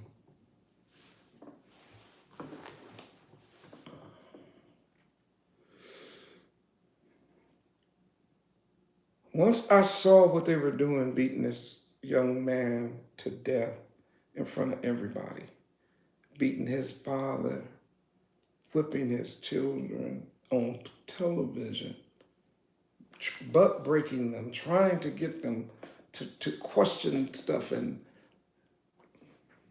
that's when the Most High said, now it's time for you to talk. So let me tell you all something.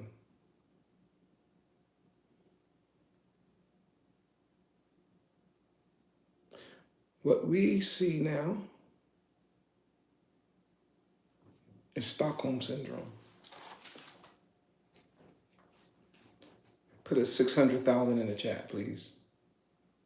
Stay with the more a couple more minutes. You see Stockholm Syndrome. What do you mean, more? You see Stockholm Syndrome now.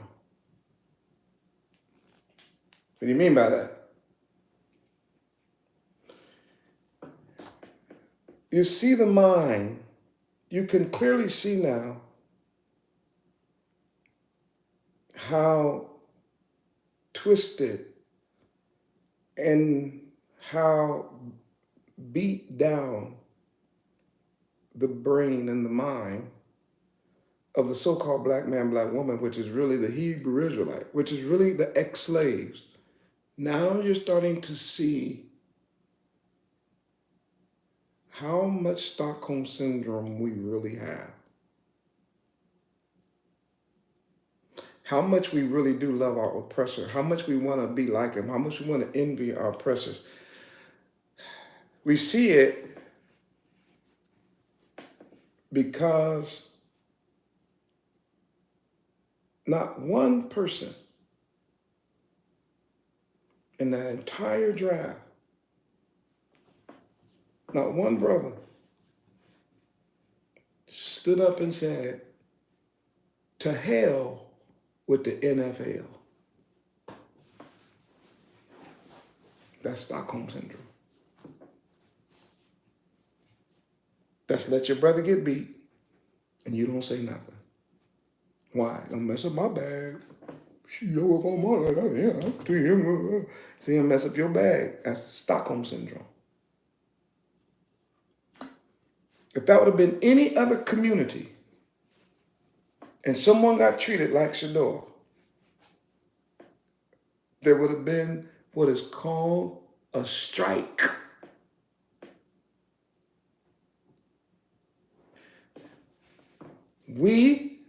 Our people, make up damn near 90% of everybody on that field.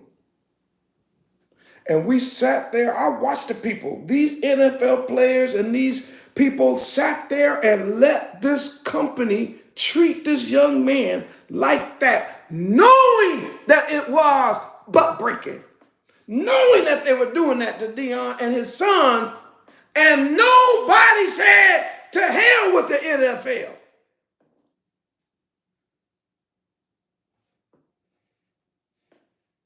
I told you, y'all, I grew up different. I know I'm different. When you hear me talk and you hear me preach, sometimes you're like, man, who you think he is? Y'all don't understand. I'm different. I'm different. What do you mean, Maury? This is what I mean. If they'd have called my name before SHEDEUR, I'd be like, hey, man, no. I don't know what's going on. I know we all supposed to be happy to come up and get this jacket and this hat, but let me just say one thing. What the hell are y'all doing to SHEDEUR? How are you picking me before SHEDEUR? I mean, I'm glad to be picked and all, but what are you doing? Why are you doing this? Why are you messing up the entire 2025 draft? Yes, we want to be drafted, but we don't want to be in a position that's fake. We don't want to get a position because we didn't earn it. We don't want a slot that we shouldn't have. We want to be on our merit, on our game, on our accomplishment, not because you mad at somebody's daddy. Not one.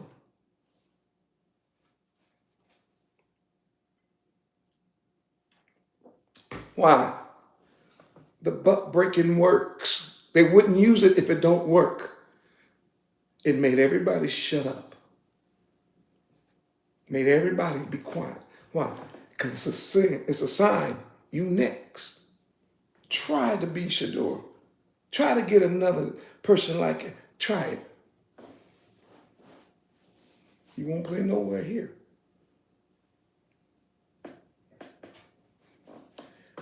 The NFL players watching this should have been like, oh, hell no. Nope, no. You know why? Because remember I told you how much I love the game, right? I didn't make it to no level like that. I didn't make it to no college level and then university and then, junior college, university, then pro and all that kind of stuff. But those men that are playing in the NFL, they know what it takes to be a Shiloh Sanders. They know what it takes to be a SHEDEUR Sanders. They know what it takes to be a Travis Hunter. And to be overlooked like that. Our community is so beat down that instead of there being a collective, I quit. Don't do that more. I'm just saying. Oh, how about this? This is the way y'all want to play the game? Then we just won't have no games this year. Now, let me tell you what the Morehyosh would do, because I don't have Stockholm Syndrome. And the little bit that I do have, I pray every day that y'all get that out of me. I don't want none of that. I think like an owner. I think like a champion. I think my mindset is that of a king. I believe that my king has called us to be royalty here. I don't use Stockholm Syndrome ever. If I see it in myself, boy, I hurry up and start confessing it. But y'all take this damn Stockholm Syndrome out of me. I don't want to, this idea of bowing down to these people. Woo-wee. Now watch this. Now I'm going to give you the answer. What you going to do, Morehyosh? I'm going to plant the seed. And I know I probably won't live to see it grow, but I'm going to plant the seed and it's going to go all over the world. I'm going to plant it. Now, it may not, but I'm going to plant the seed. Listen to me, NFL, people, players. Start your own league. When you were trying to get in the NFL, all of y'all was broke. So you couldn't. But now all of you are multi-millionaires. You can. You don't grow up. You know how to work every level. Y'all got enough money. If y'all got a million times more money than the white boy that started that nonprofit, by the way. The NFL is a nonprofit organization. Y'all got 1,000 times more money than the white boys had that started that nonprofit. That started that game, and they didn't start it with you. They started with white boys playing in the field. And in your brain, you think you can't do that, but you can. You can do this. You already got the money. Dion got a freaking football field in his backyard. I saw it. I said, I would call my friends, because I don't have Stockholm Syndrome. I'd be like, we ain't playing. We're going to have the National Negro Football League. Whatever. We're not doing that no more. Nobody else is going to lynch us. Nobody else is going to tell us what to do. Nobody else is going to steal our accolades. Nobody else is going to make our children feel like this. Nobody else is going to separate our fathers from our sons. Nobody else is going to be able to talk about what we're doing and how we're going to run our own thing. Why? Because we all multi-millionaires. I can't understand that. I'm a multi-thousand. I'm a thousandaire. I'm a thousandaire, and you can't tell me nothing. Nothing. Please don't make me a multi-millionaire. If you think you can't tell me nothing today, you know you can't tell me nothing. You give me $1 million. I dare you.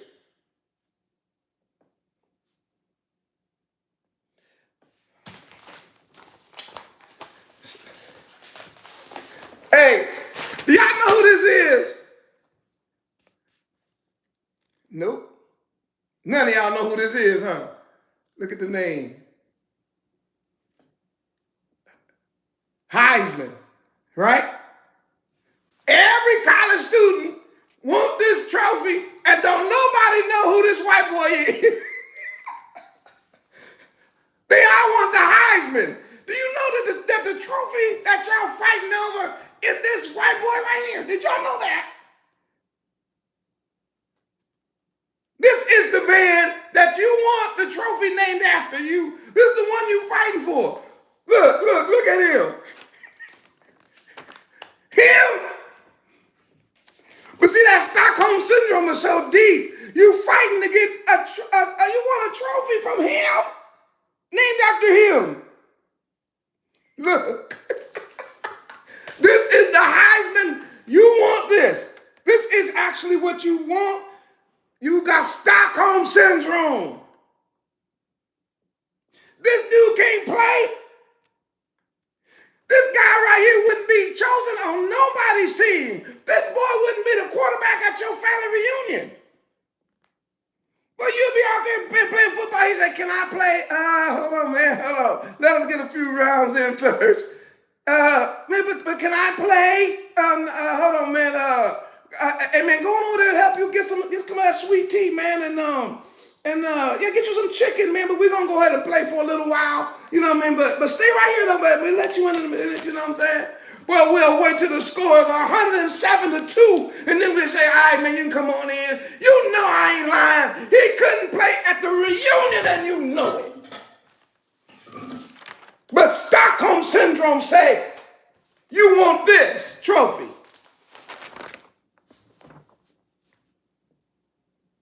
And you got to fight through politics for him?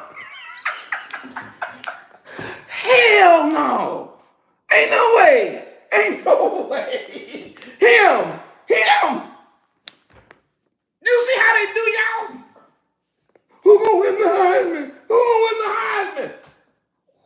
This is what, this white boy here. Let me tell you something about him. Do you see the pose? There's no way that our people, if we didn't have Stockholm Syndrome, would want anything with this guy's name on it. Why? Because we got him. You see what I'm saying? This is the trophy I want. I don't want this trophy. You can have this one because he can't play. The greatest player is this one. You worried about Travis getting this one, Mr. Sanders, when you should have gave Travis you. But that Stockholm Syndrome, man, you got to work through that stuff. The trophy should be called Deion Sanders. The award that everybody should want is the award of the best player that's ever played the game. Man, that's you, dude.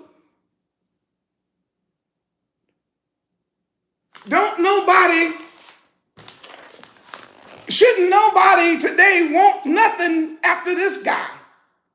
But Stockholm Syndrome say, if the trophy is made after him, it means more than if it's made after him. Ain't no way in the world y'all gonna tell me that this guy, look, this trophy right here, look better than this. Ain't no way. You ain't no way in the world. This look like a trophy you want on your counter when you walk in. You say, man, what'd you get? I got the Deion Sanders Award. Oh, damn, you got the trophy that represents the greatest guy ever played the game. Oh, yeah. Not this. This Stockholm Syndrome. This free mind. This is a Hebrew mind. This is Israelite. You understand that? Put a 700,000. I told you don't see it like you never saw it before. Put a 700,000. Then you'd be wondering, why Maury always talking about tithes and offering? Because ain't nobody else talking like this. Everybody else just regurgitating. But I'm giving you answers. I'm showing you the way out of Stockholm Syndrome.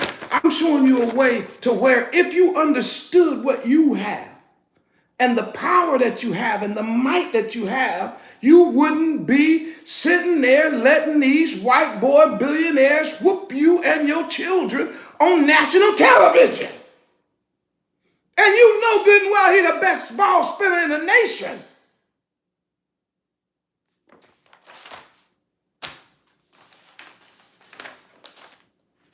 Wait a minute, hold on. Would y'all rather have this as a trophy or this?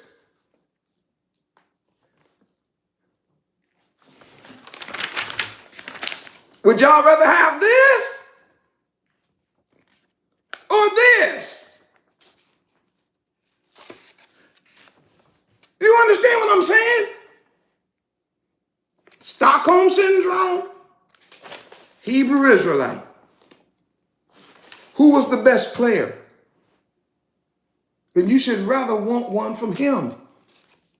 And look, if he gives it to you, because he's a brother, if he give it to you, you know why he gave it to you? Because you was the best. He don't have that pretense like other people. Why? Because he's played. He knows what it takes.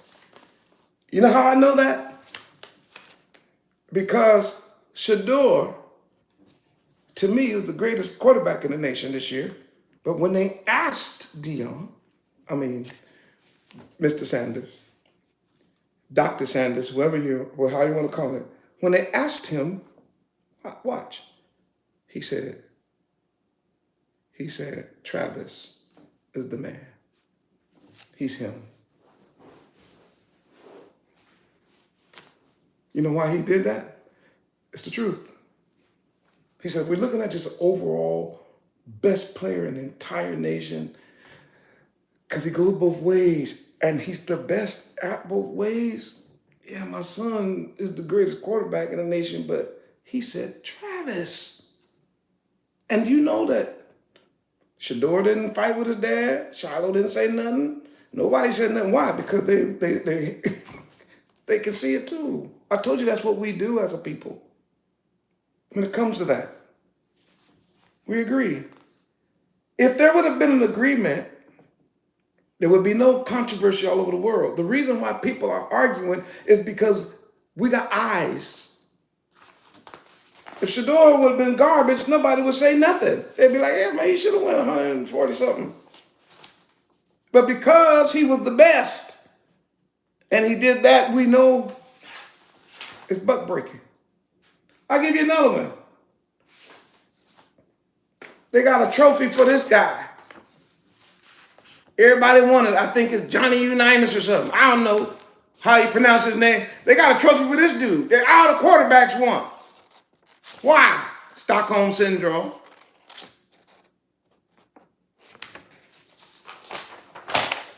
This is the trophy they need to be giving out. This is the one that changed the entire game from the quarterback position. And he changed it so cold-blooded, they put him in jail for fighting a dog. Do you see this? I'm talking about there would have been no place for nobody in no stats, nowhere on earth, if this dude right here would have just kept playing and they would have left him alone. If they would have let him just play football. Nobody even close. He could do it all. This should be the trophy that our people want to aspire to get. The one that the best player that ever played the position is giving out. Why? Because he's going to give it to the person who's the best because he was the best.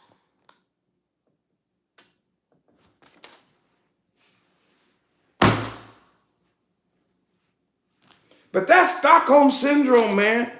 Make our people fight for this one. Instead of being like, you know what? Hey, Vick, man, you was the greatest quarterback we ever had. And you're a multimillionaire. And you're going to gold jack. Man, look here, man. From now on, man, forget all them white people trophies. Man, we're going to get our own trophies. Man, we're going to go with Marshall Falk or Emmitt Smith or somebody for a running back trophy. I think they already got Walter Payton, right? Man, we got Dion, we got this, man, we can start picking players. And look, we will have our own recognition of our own people. Why? Because we run the whole sport. I told you it's dang near 90% us. But that Stockholm syndrome is so deep, we still think like we the broke Negro who just happy to get in the league versus the fact that all these people now are multimillionaires. Well, Maury, what can we do? Do what they did. Every state got a field. Go buy a field. Go buy some tractors. Man, cut you a 100 by 50 rectangle. Put you some bleachers out. And then charge something at the gate, man. Bring you a couple people with some cell phones, man. Y'all don't even need some big cameras. These cell phones so good now, boy. Hey, you can Hey, I know y'all think I'm talking, but I'm trying to put a seed in your brain.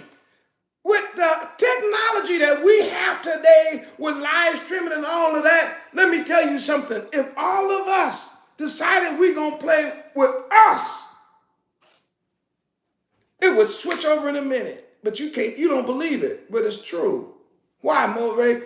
Because we're on the other side of the 400-year captivity. That's why. We are now in the time of the blessings being poured out on the house of Israel. Well, we can't do that because we don't have networks. You have enough money to make a network. You just don't know it.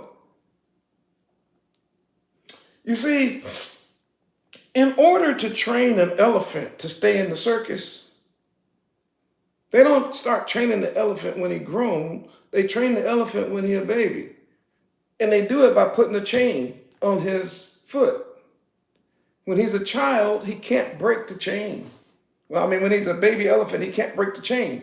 So he walks so far and that chain always touches him. So he learns after a while you can't go no further. But the elephant keeps growing and he keeps feeling the tug on the chain. And they realize something. They said, this elephant ain't never ever trying to break this chain.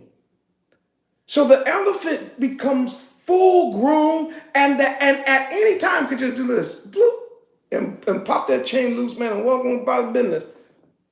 And he won't do it because he still believes he's chained. Our people are like that today. Coming out of the 400-year captivity, you still believe you're chained. But Abba Yah has set you free. But you don't know about your freedom because you don't know the Torah. You were taught Christianity and that was given to you by your slavers. They perpetuate slavery and they just demonstrated to you when you got all the power to pop that little NFL chain. It's nothing. It's imaginary.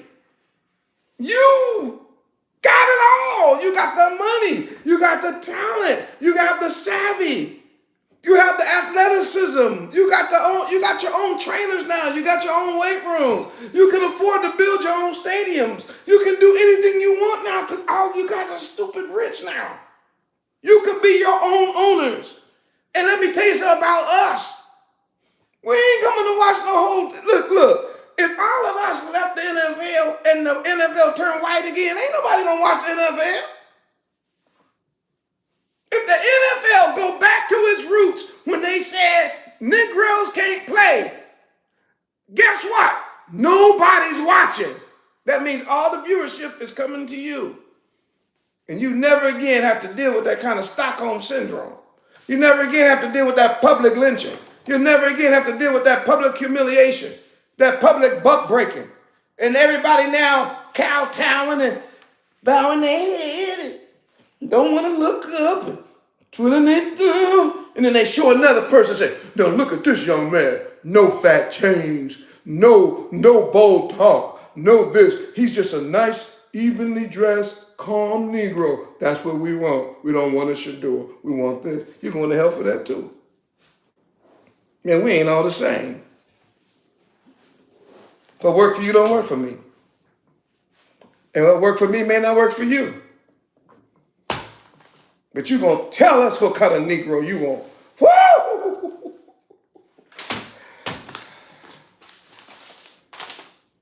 Destroy, beat down, lynch the father, lynch the son. Make them depend on the white powers, the European powers. Make them, they don't even realize that oh my gosh, they could be set free. And I know y'all don't believe me. It will start small. Oh, it will for sure start small, but it ain't gonna stay small. Why? Because everybody want to play with the best. And like I said, our people know who the best is. Shoot, if that was the moral rate, I would start off at high school stadiums if I had to. I'd make a deal with a local high school that got a nice stadium. I start small in every major city. I find me a place I could go play. What about your money? We'll get it. It's coming. First of all, we already rich. So let's just start there. It ain't like we all broke. Everybody in the league is rich already. So we're gonna start there and we're gonna build.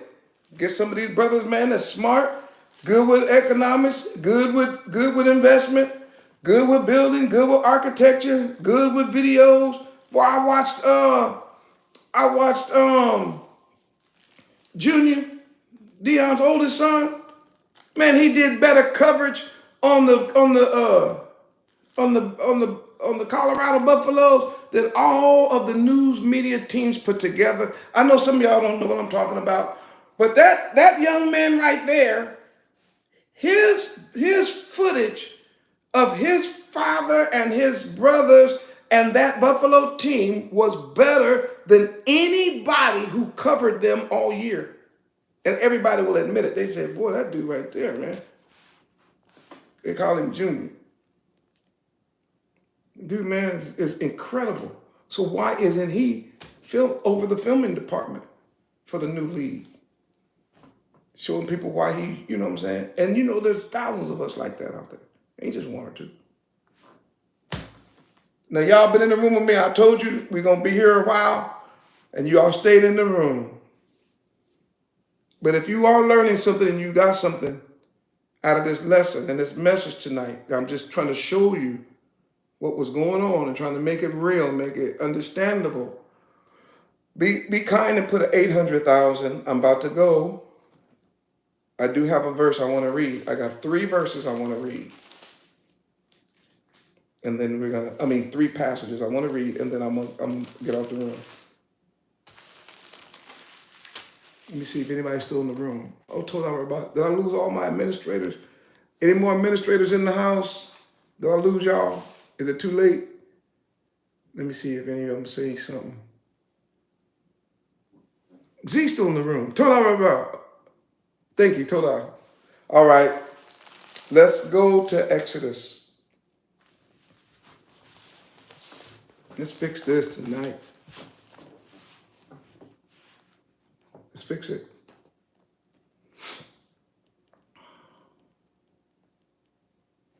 Now, these are the names of the children of Israel. Father figure. Remember, patriarchal.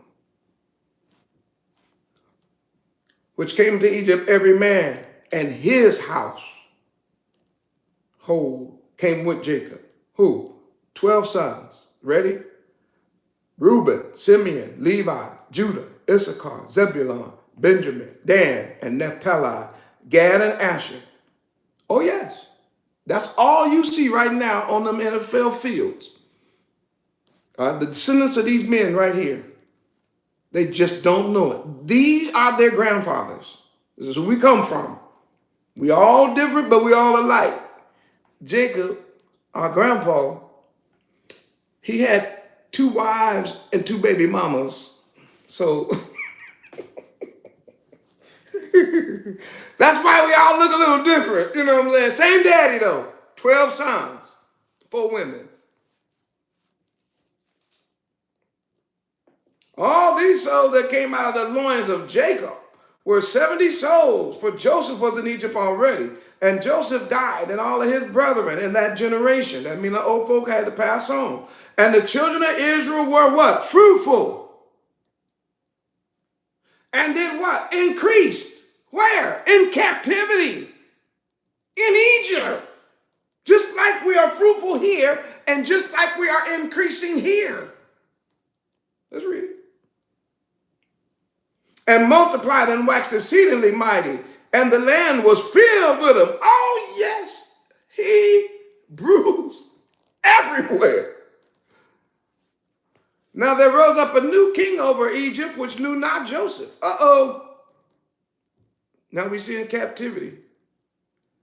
And he said unto his people, behold, the children of Israel are more mightier than we. Of course we are, always been. Greater at everything. Faster running, higher jumping, throwing the ball better, catching it, running, flipping, thinking, mindset, agility. I can go on and on. This is what they said behind our back. Come on, let us deal wisely with them, lest they multiply and it come to pass that when there falleth out any war, they join our enemies and fight against us. That's your fear. That's the heathen's fear always, that we come together and we somehow end up against them. And so get them up out of the land. Yes, freedom. So what did they do? Therefore they set over them taskmasters to do what? Afflict them. What is that affliction about? I just told you. Buck breaking.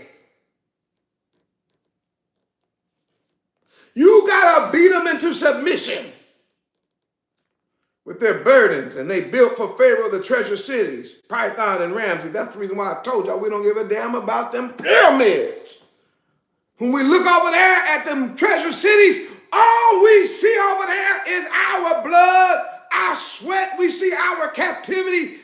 Epigenetic trauma still bothers us about that place. The only people that have affinity for that are those that actually got that Hamite blood in their veins. But the more they afflicted them, the more they multiplied and grew. And they were grieved. Why? Because of the children of Israel. Just like us. They worried right now. That's what that was about. They worried about us taking over, being free. We ain't gonna have that. So what they do? And the Egyptians made the children of Israel to serve with rigor.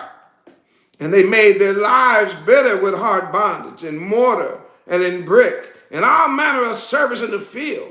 And all service wherein they made them to serve was with rigor. And the king of Egypt spake to the Hebrew midwives. I told you. Always bypassing the man. Talk to the midwives. What did they tell them women? They said, one of the name of it was Shiphrah, and the other name was Pua. And he said, when you do the office of a midwife to the Hebrew women, and see them on the stools, if it be a son,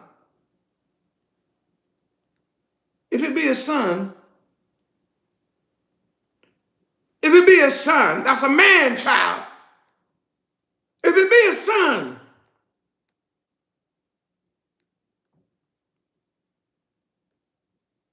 you should kill him.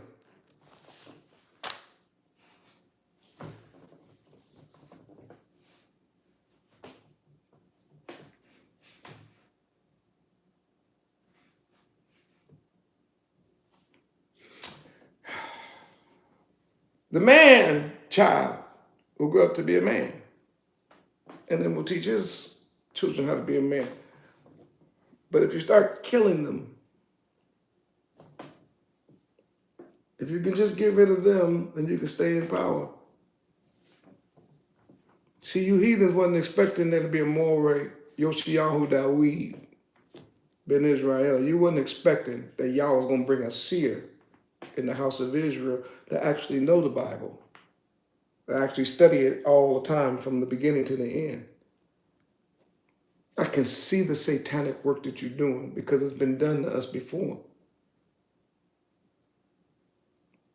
And I know where you're going, but I'm finna help our people. But the midwives feared Yah.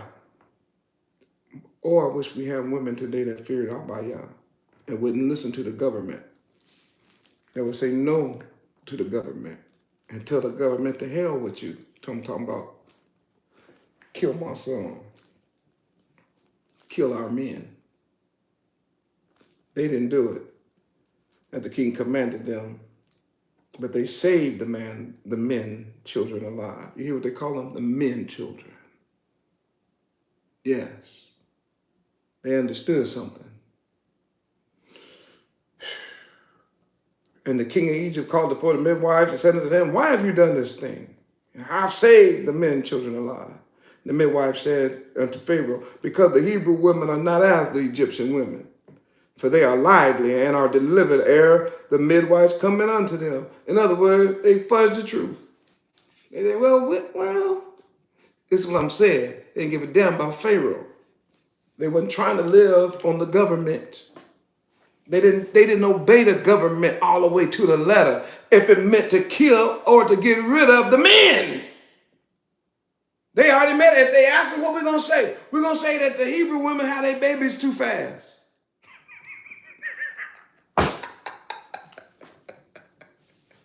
And Yah blessed them.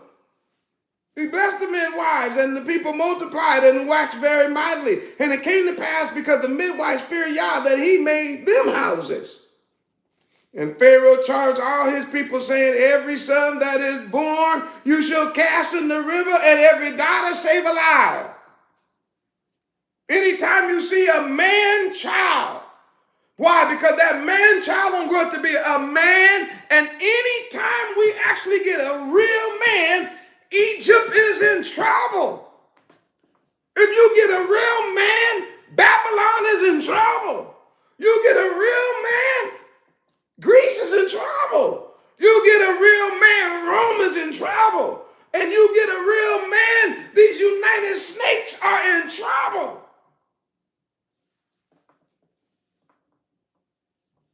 That's why they always put people on all the CIA, FBI, and all that. What are they looking for? They're always looking for that particular Messiah figure. They look at every leader and wonder, is he the one that's going to free him? Is he the one going to set him free? Is he the one going to make us lose our power over the nickels? And let me tell you something, what Dion is doing, but they looking at that, they like, wait. We can't have this. Why? Because there's so many millionaire fathers out here now, ex-athletes and things. If this thing catch on, boy, we done. And I'm not just talking sports, and y'all know it. I want you to relate what I'm saying to everything to see the condition that we in today. And Pharaoh charged all his people, saying, every son that is born you shall cast in the river, and every daughter you shall save alive. The river represents the way of death. I don't have time for that right now. But we use a term in America, they call it a pipeline. They say that the educational system, the way the world is set up today, is that what we've done is created a pipeline. And all of our boys are being put in the pipeline. So where does the pipeline end? Most people say that our men are placed in the pipeline to prison. They got that from the idea of this river here. Once you throw them in the pipeline, it's just a matter before they end up in prison or the graveyard. It's a pipeline. And all of our men have been put in that pipeline. They want everybody to go that way. Why? So that they can stay in power. So whenever you get, so their greatest fear is what? A real man. And then you turn over to verse 2, chapter 2, verse 1. Look, put it in the chat. Put chapter 2, verse 1 in the chat.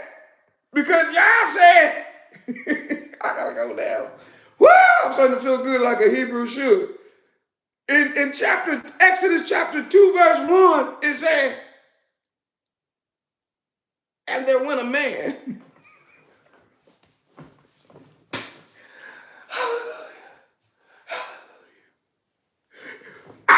They trying to get, wait a minute, they trying to kill all the men, but then there was a real man.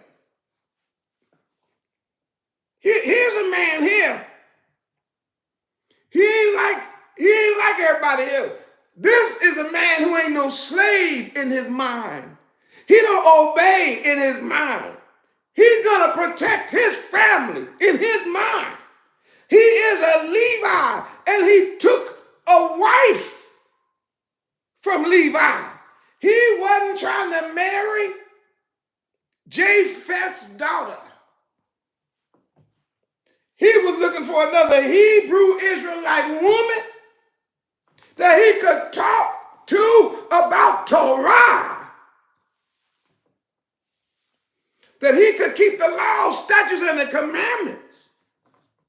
That he could say, hey, babe, listen. I know these soldiers is trying to kill all the boys, but we ain't finna have it.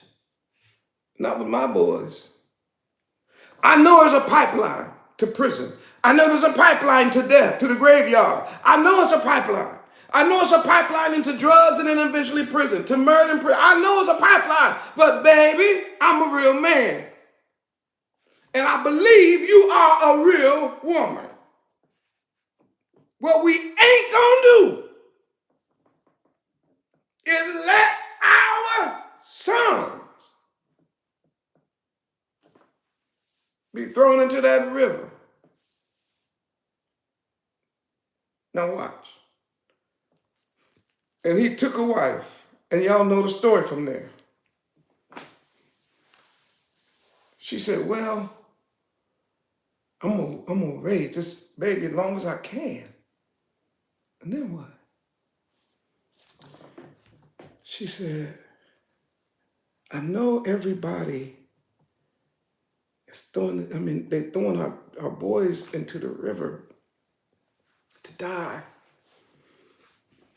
But maybe if he have to go in the river, what if I put him inside of something? Y'all not ready for this kind of teaching? What if I make sure, if it's inevitable that he gotta go to the river, what if I just make sure that he's in the ark? What if I make sure that he could be in the river? But the river is not in him. What if I put him in the water, but I don't put the water in him? Well, what if I allow him to go down the stream, but it's going to be different? I'm going to put him in a basket and pitch it to make sure that the water don't come in. I just believe that my son is not supposed to become victim of this Nile River. And that's all it took is what? In verse 2, a man, and in verse 3, a woman. Verse 1, a man, and in verse 2, a woman.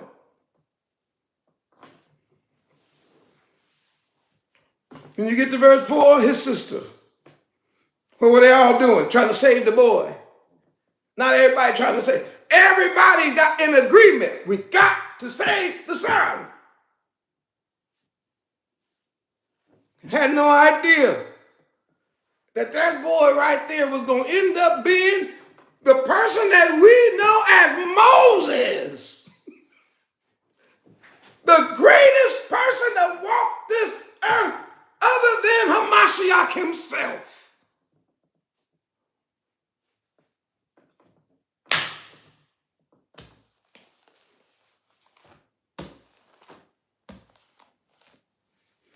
And them people treated Moses so bad, but I ain't got time for that. They were supposed to go into the promised land. Y'all know that story.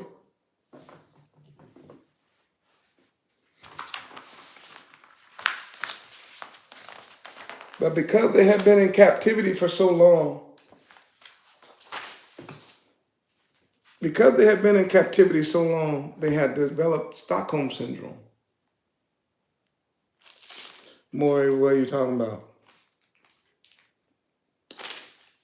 Go to Numbers chapter 13. I'm almost out. Go to Numbers chapter 13.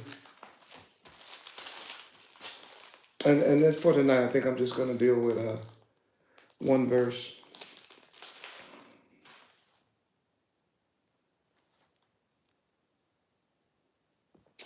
Numbers 13, verse...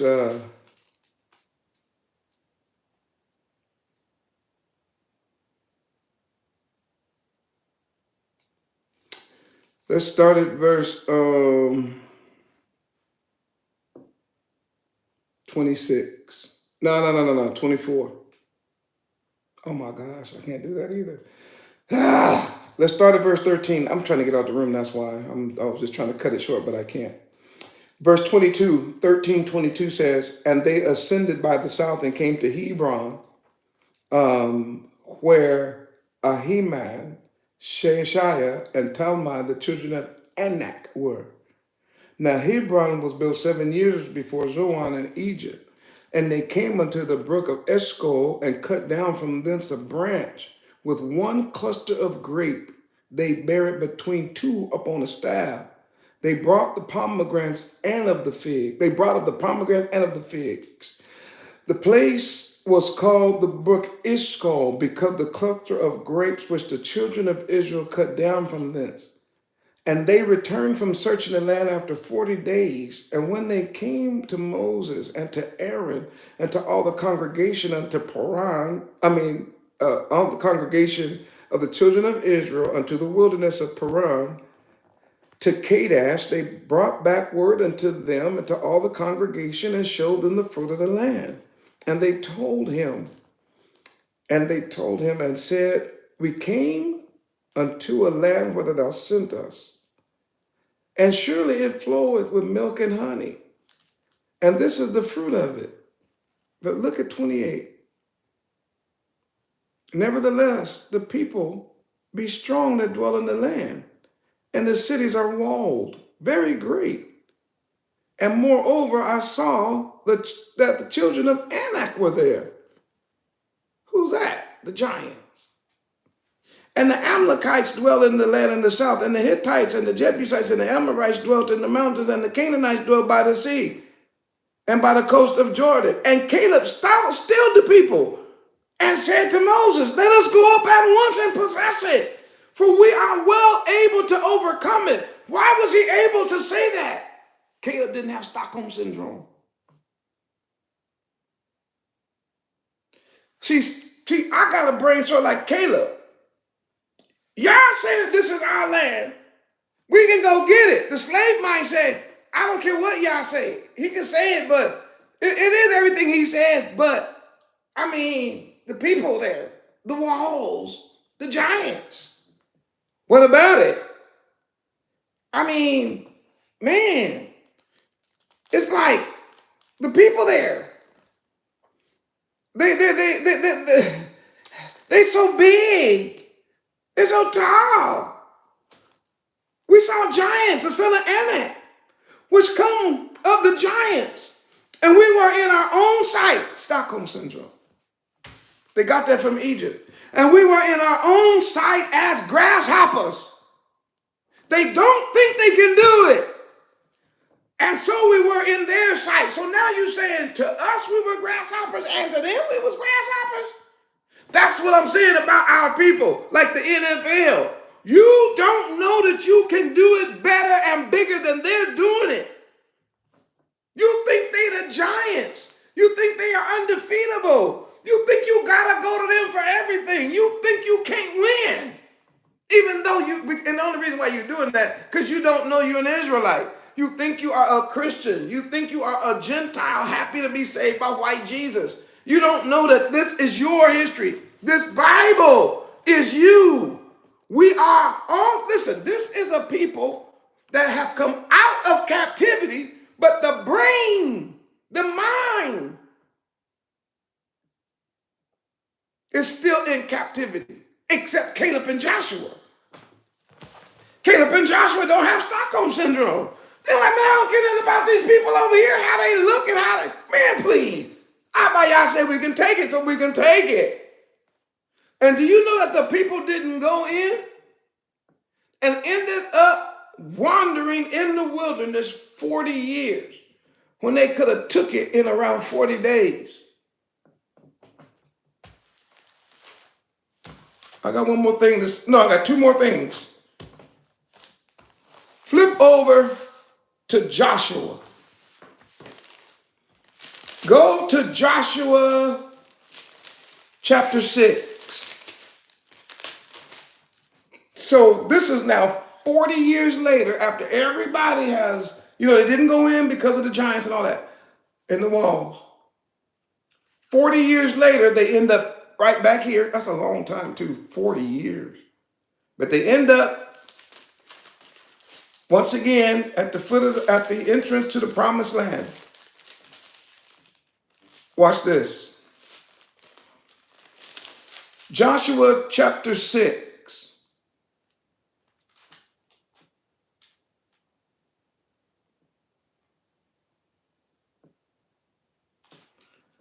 I'm only going to do verse 20 because of time. So y'all know the story anyway. So the people shouted when the priest blew the trumpets.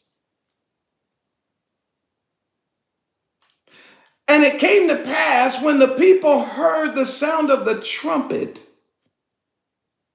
the people shouted with a great shout, and the wall fell down flat. Maury, what? Yeah. Remember they said, we went into the city, but the walls are so big. We can't do it. Then they got walls city, they so high. They're so high. How are we going to get it through the wall? How are we going to make the wall? We're not going. And it cost them 40 years. And didn't know that the plan of Yah was that the wall would fall. They wouldn't have to fight. The Israelites only had to walk around it, blow the trumpet and shout, and the walls that they thought was going to kill them fell flat. They could have been in the promised land. Now, if you got that, put a 900,000 in the chat. I keep telling y'all, you don't know your Elohim. You don't know who you serve. You don't know that when he tells you something, you can do it. If you get off of that Stockholm syndrome, they wasted 40 years of their life until everybody that complained and didn't know that the plan of Yah was to bring down the walls without them even fighting. All they had to do was march, blow the trumpet, and shout. And there is no mystery. What Yah can do for what he has done for others, he can do for you. And some of y'all saying, okay, Morehyosh, I see the walls of Jericho fell down. Yeah, okay, I get that. But what about them giants? I knew y'all was going to say that. What about the giants? Joshua chapter 10. Go to Joshua, same book, chapter 10.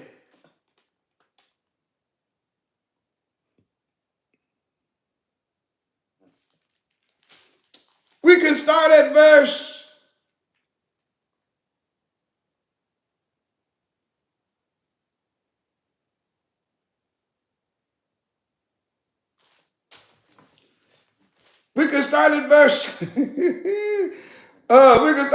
7. So Joshua ascended from Gilgal, and all the people of war with him, and all the mighty men of valor. And Yahuwah said unto Joshua, don't fear these people, for I have delivered them into your hand. There shall not a man of them stand before you. Joshua therefore came unto them suddenly, and went up from Gilgal all night. And Yahuwah discomforted them before Israel, and slew them with a great slaughter at Gibeah, and chased them along the way that goes up to Beth Horon, and smote them to Azekah, to Makkedah. And it came to pass that as they fled before Israel and were going down to Beth Horon, that Yah no more rain. I told you. How we gonna fight them?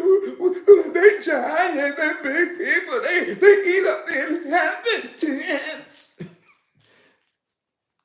They were just supposed to obey. It said that Yah cast down stones from heaven upon them unto Azekah, and they died. They were more which died with hailstones that came from Yah, right? Than they whom the children of Israel slew with the sword. See, when you don't have Stockholm syndrome, you can walk in this. You're afraid of the people, but the Yah say, I'm going to fight anyway, but you don't believe it because you think you're just a Christian. You think you just a Gentile. You think you just a son of a slave. You don't know who you are. But I'm trying to tell you who you are. And I'm trying to tell you your history.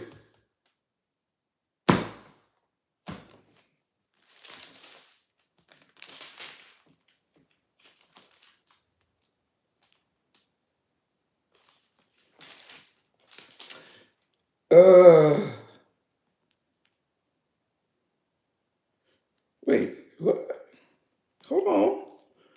Joshua chapter 11.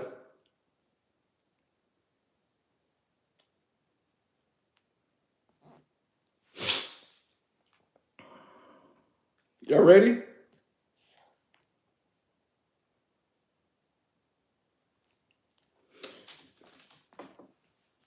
Joshua chapter 11 verse 20 says, for it was of Yahuwah to harden their hearts, that they should come against Israel in battle.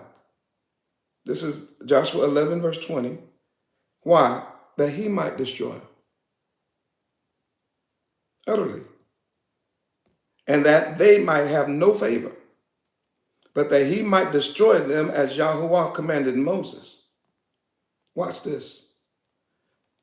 At that time, and at that time came Joshua and cut off the Anakims. Wait. Ain't these the people that we were scared of?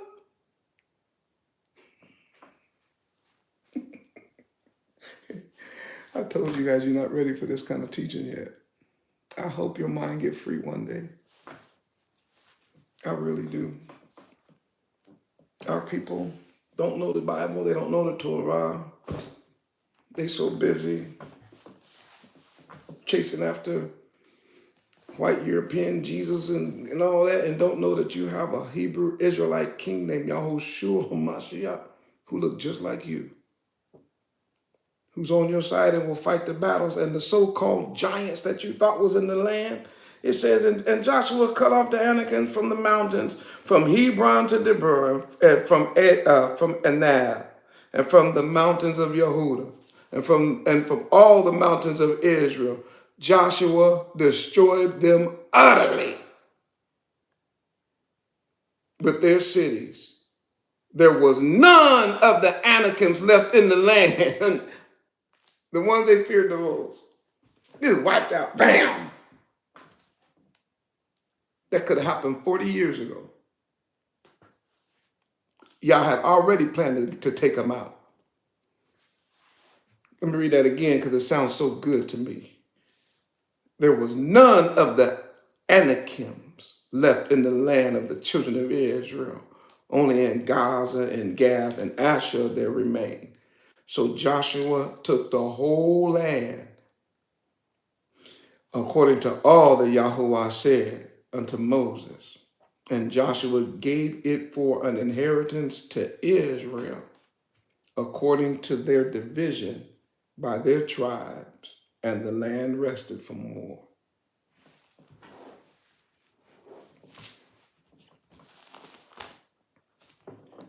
I want to talk to you one more time. Do you understand what I just read? I got to plant the seed in the mind of the people today. You are free. You can break that chain. You can start your own. Now listen, I've been talking about football, but I've told you this ain't about sports. You can right now break every chain that's on you, been put here by this wicked generation, this wicked nation that we're under, every single one. When you find out that those chains are fake and they're false, I don't care if it's a chain of addiction. Some of y'all have been trying to stop smoking so much dope. You've been trying to stop drinking.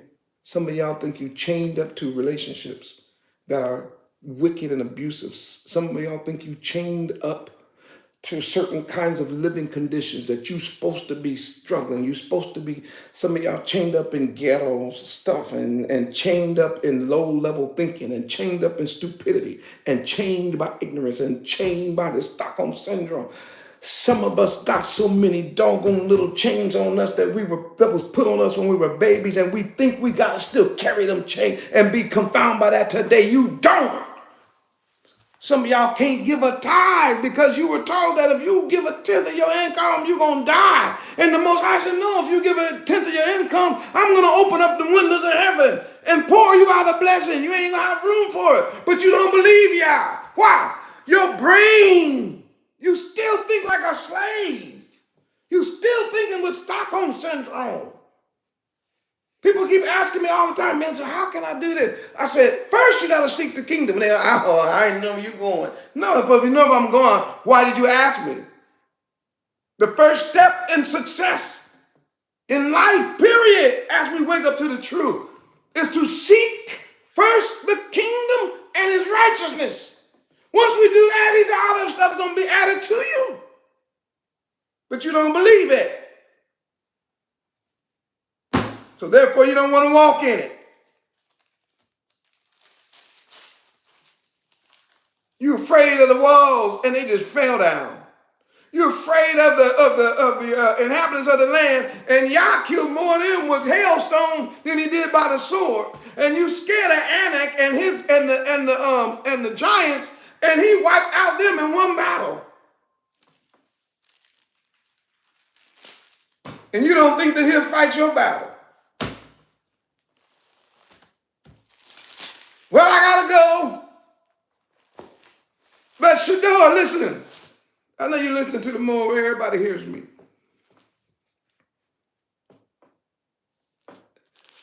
The number went 130, 131, 132. Whips on your back, man. I felt it too. 134, 135, 136. Pick 137, 138, 139, 140. The whole world is now watching. The eyes of the entire nation want to know what's going on. Then 141, 142, 143, and all of a sudden they called 144, and that was your name. I said, yeah, come on now. Ain't no 144. He said, oh, yeah, 144. You see it. Tell the people what that is. 144 is 12 times 12. Preach more. Ain't no way in the world y'all ain't trying to show you something with 144. Why hell? It's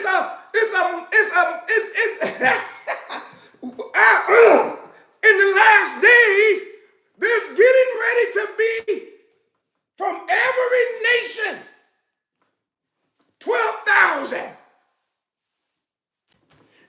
you study Hebrew, all of our numbers keep the same value. It just increases in intensity when you add zeros.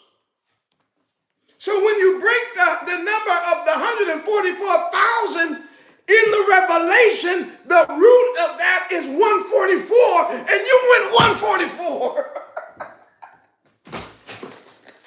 You represent Israel, son. No, nephew. You represent Israel. You represent a change, bud. You represent a different mindset, a different mentality.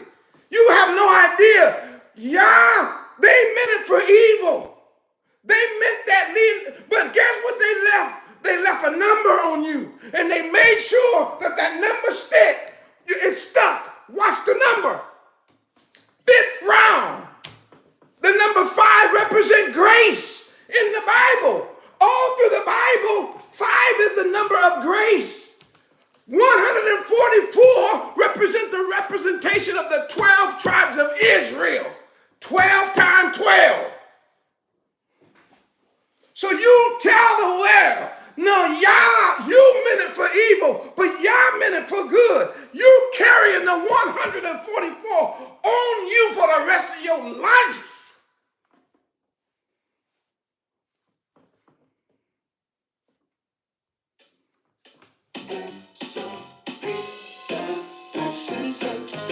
When you start studying this Bible, you're going to be like, what? Oh, yes. You represent something, man. The 5th round represent him. You know, him represents the wall of protection. And 144 which represent the 12 tribes of Israel. Man, come on, man. You can't make this up. One earlier, it had been 143. It wouldn't have worked. One pick later, it had been 145. It still wouldn't have worked. But you got 144 on the dot and the 5th round on the dot. Come on, man. Stop it.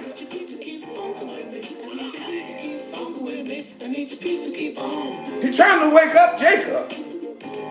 He's trying to show us something every day. But you got to know what's in this book. So what about them, Moreh? They get protected if you read it. They get the mark of Yah on their forehead if you read it. They are told that they were going to be examples to the world if you read it. They're going to be preachers. So by having that 144 attached to you and 5, come on, man, stop it. Yah's doing something. You ought to give him praise.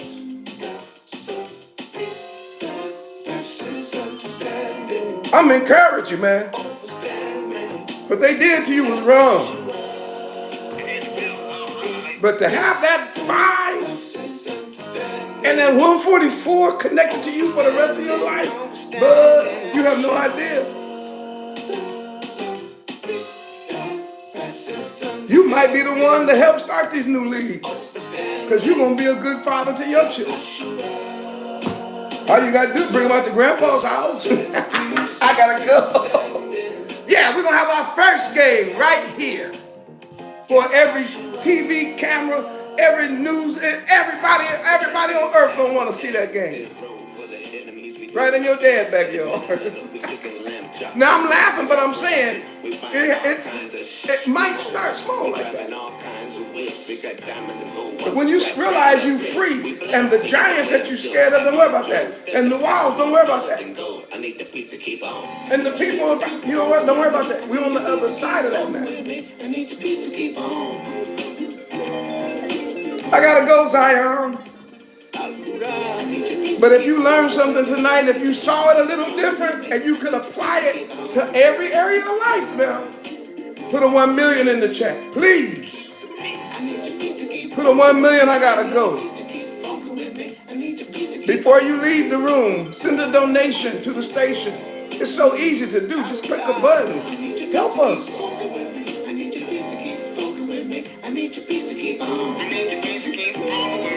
And understand something, we free. Woo! One day the table's about to turn. I need your feet to keep on with me. I need your feet to keep need your peace to keep on. Yeah. I need your peace to keep funky with me. I need your peace to keep funky with me. I need your peace to keep on. Shalom.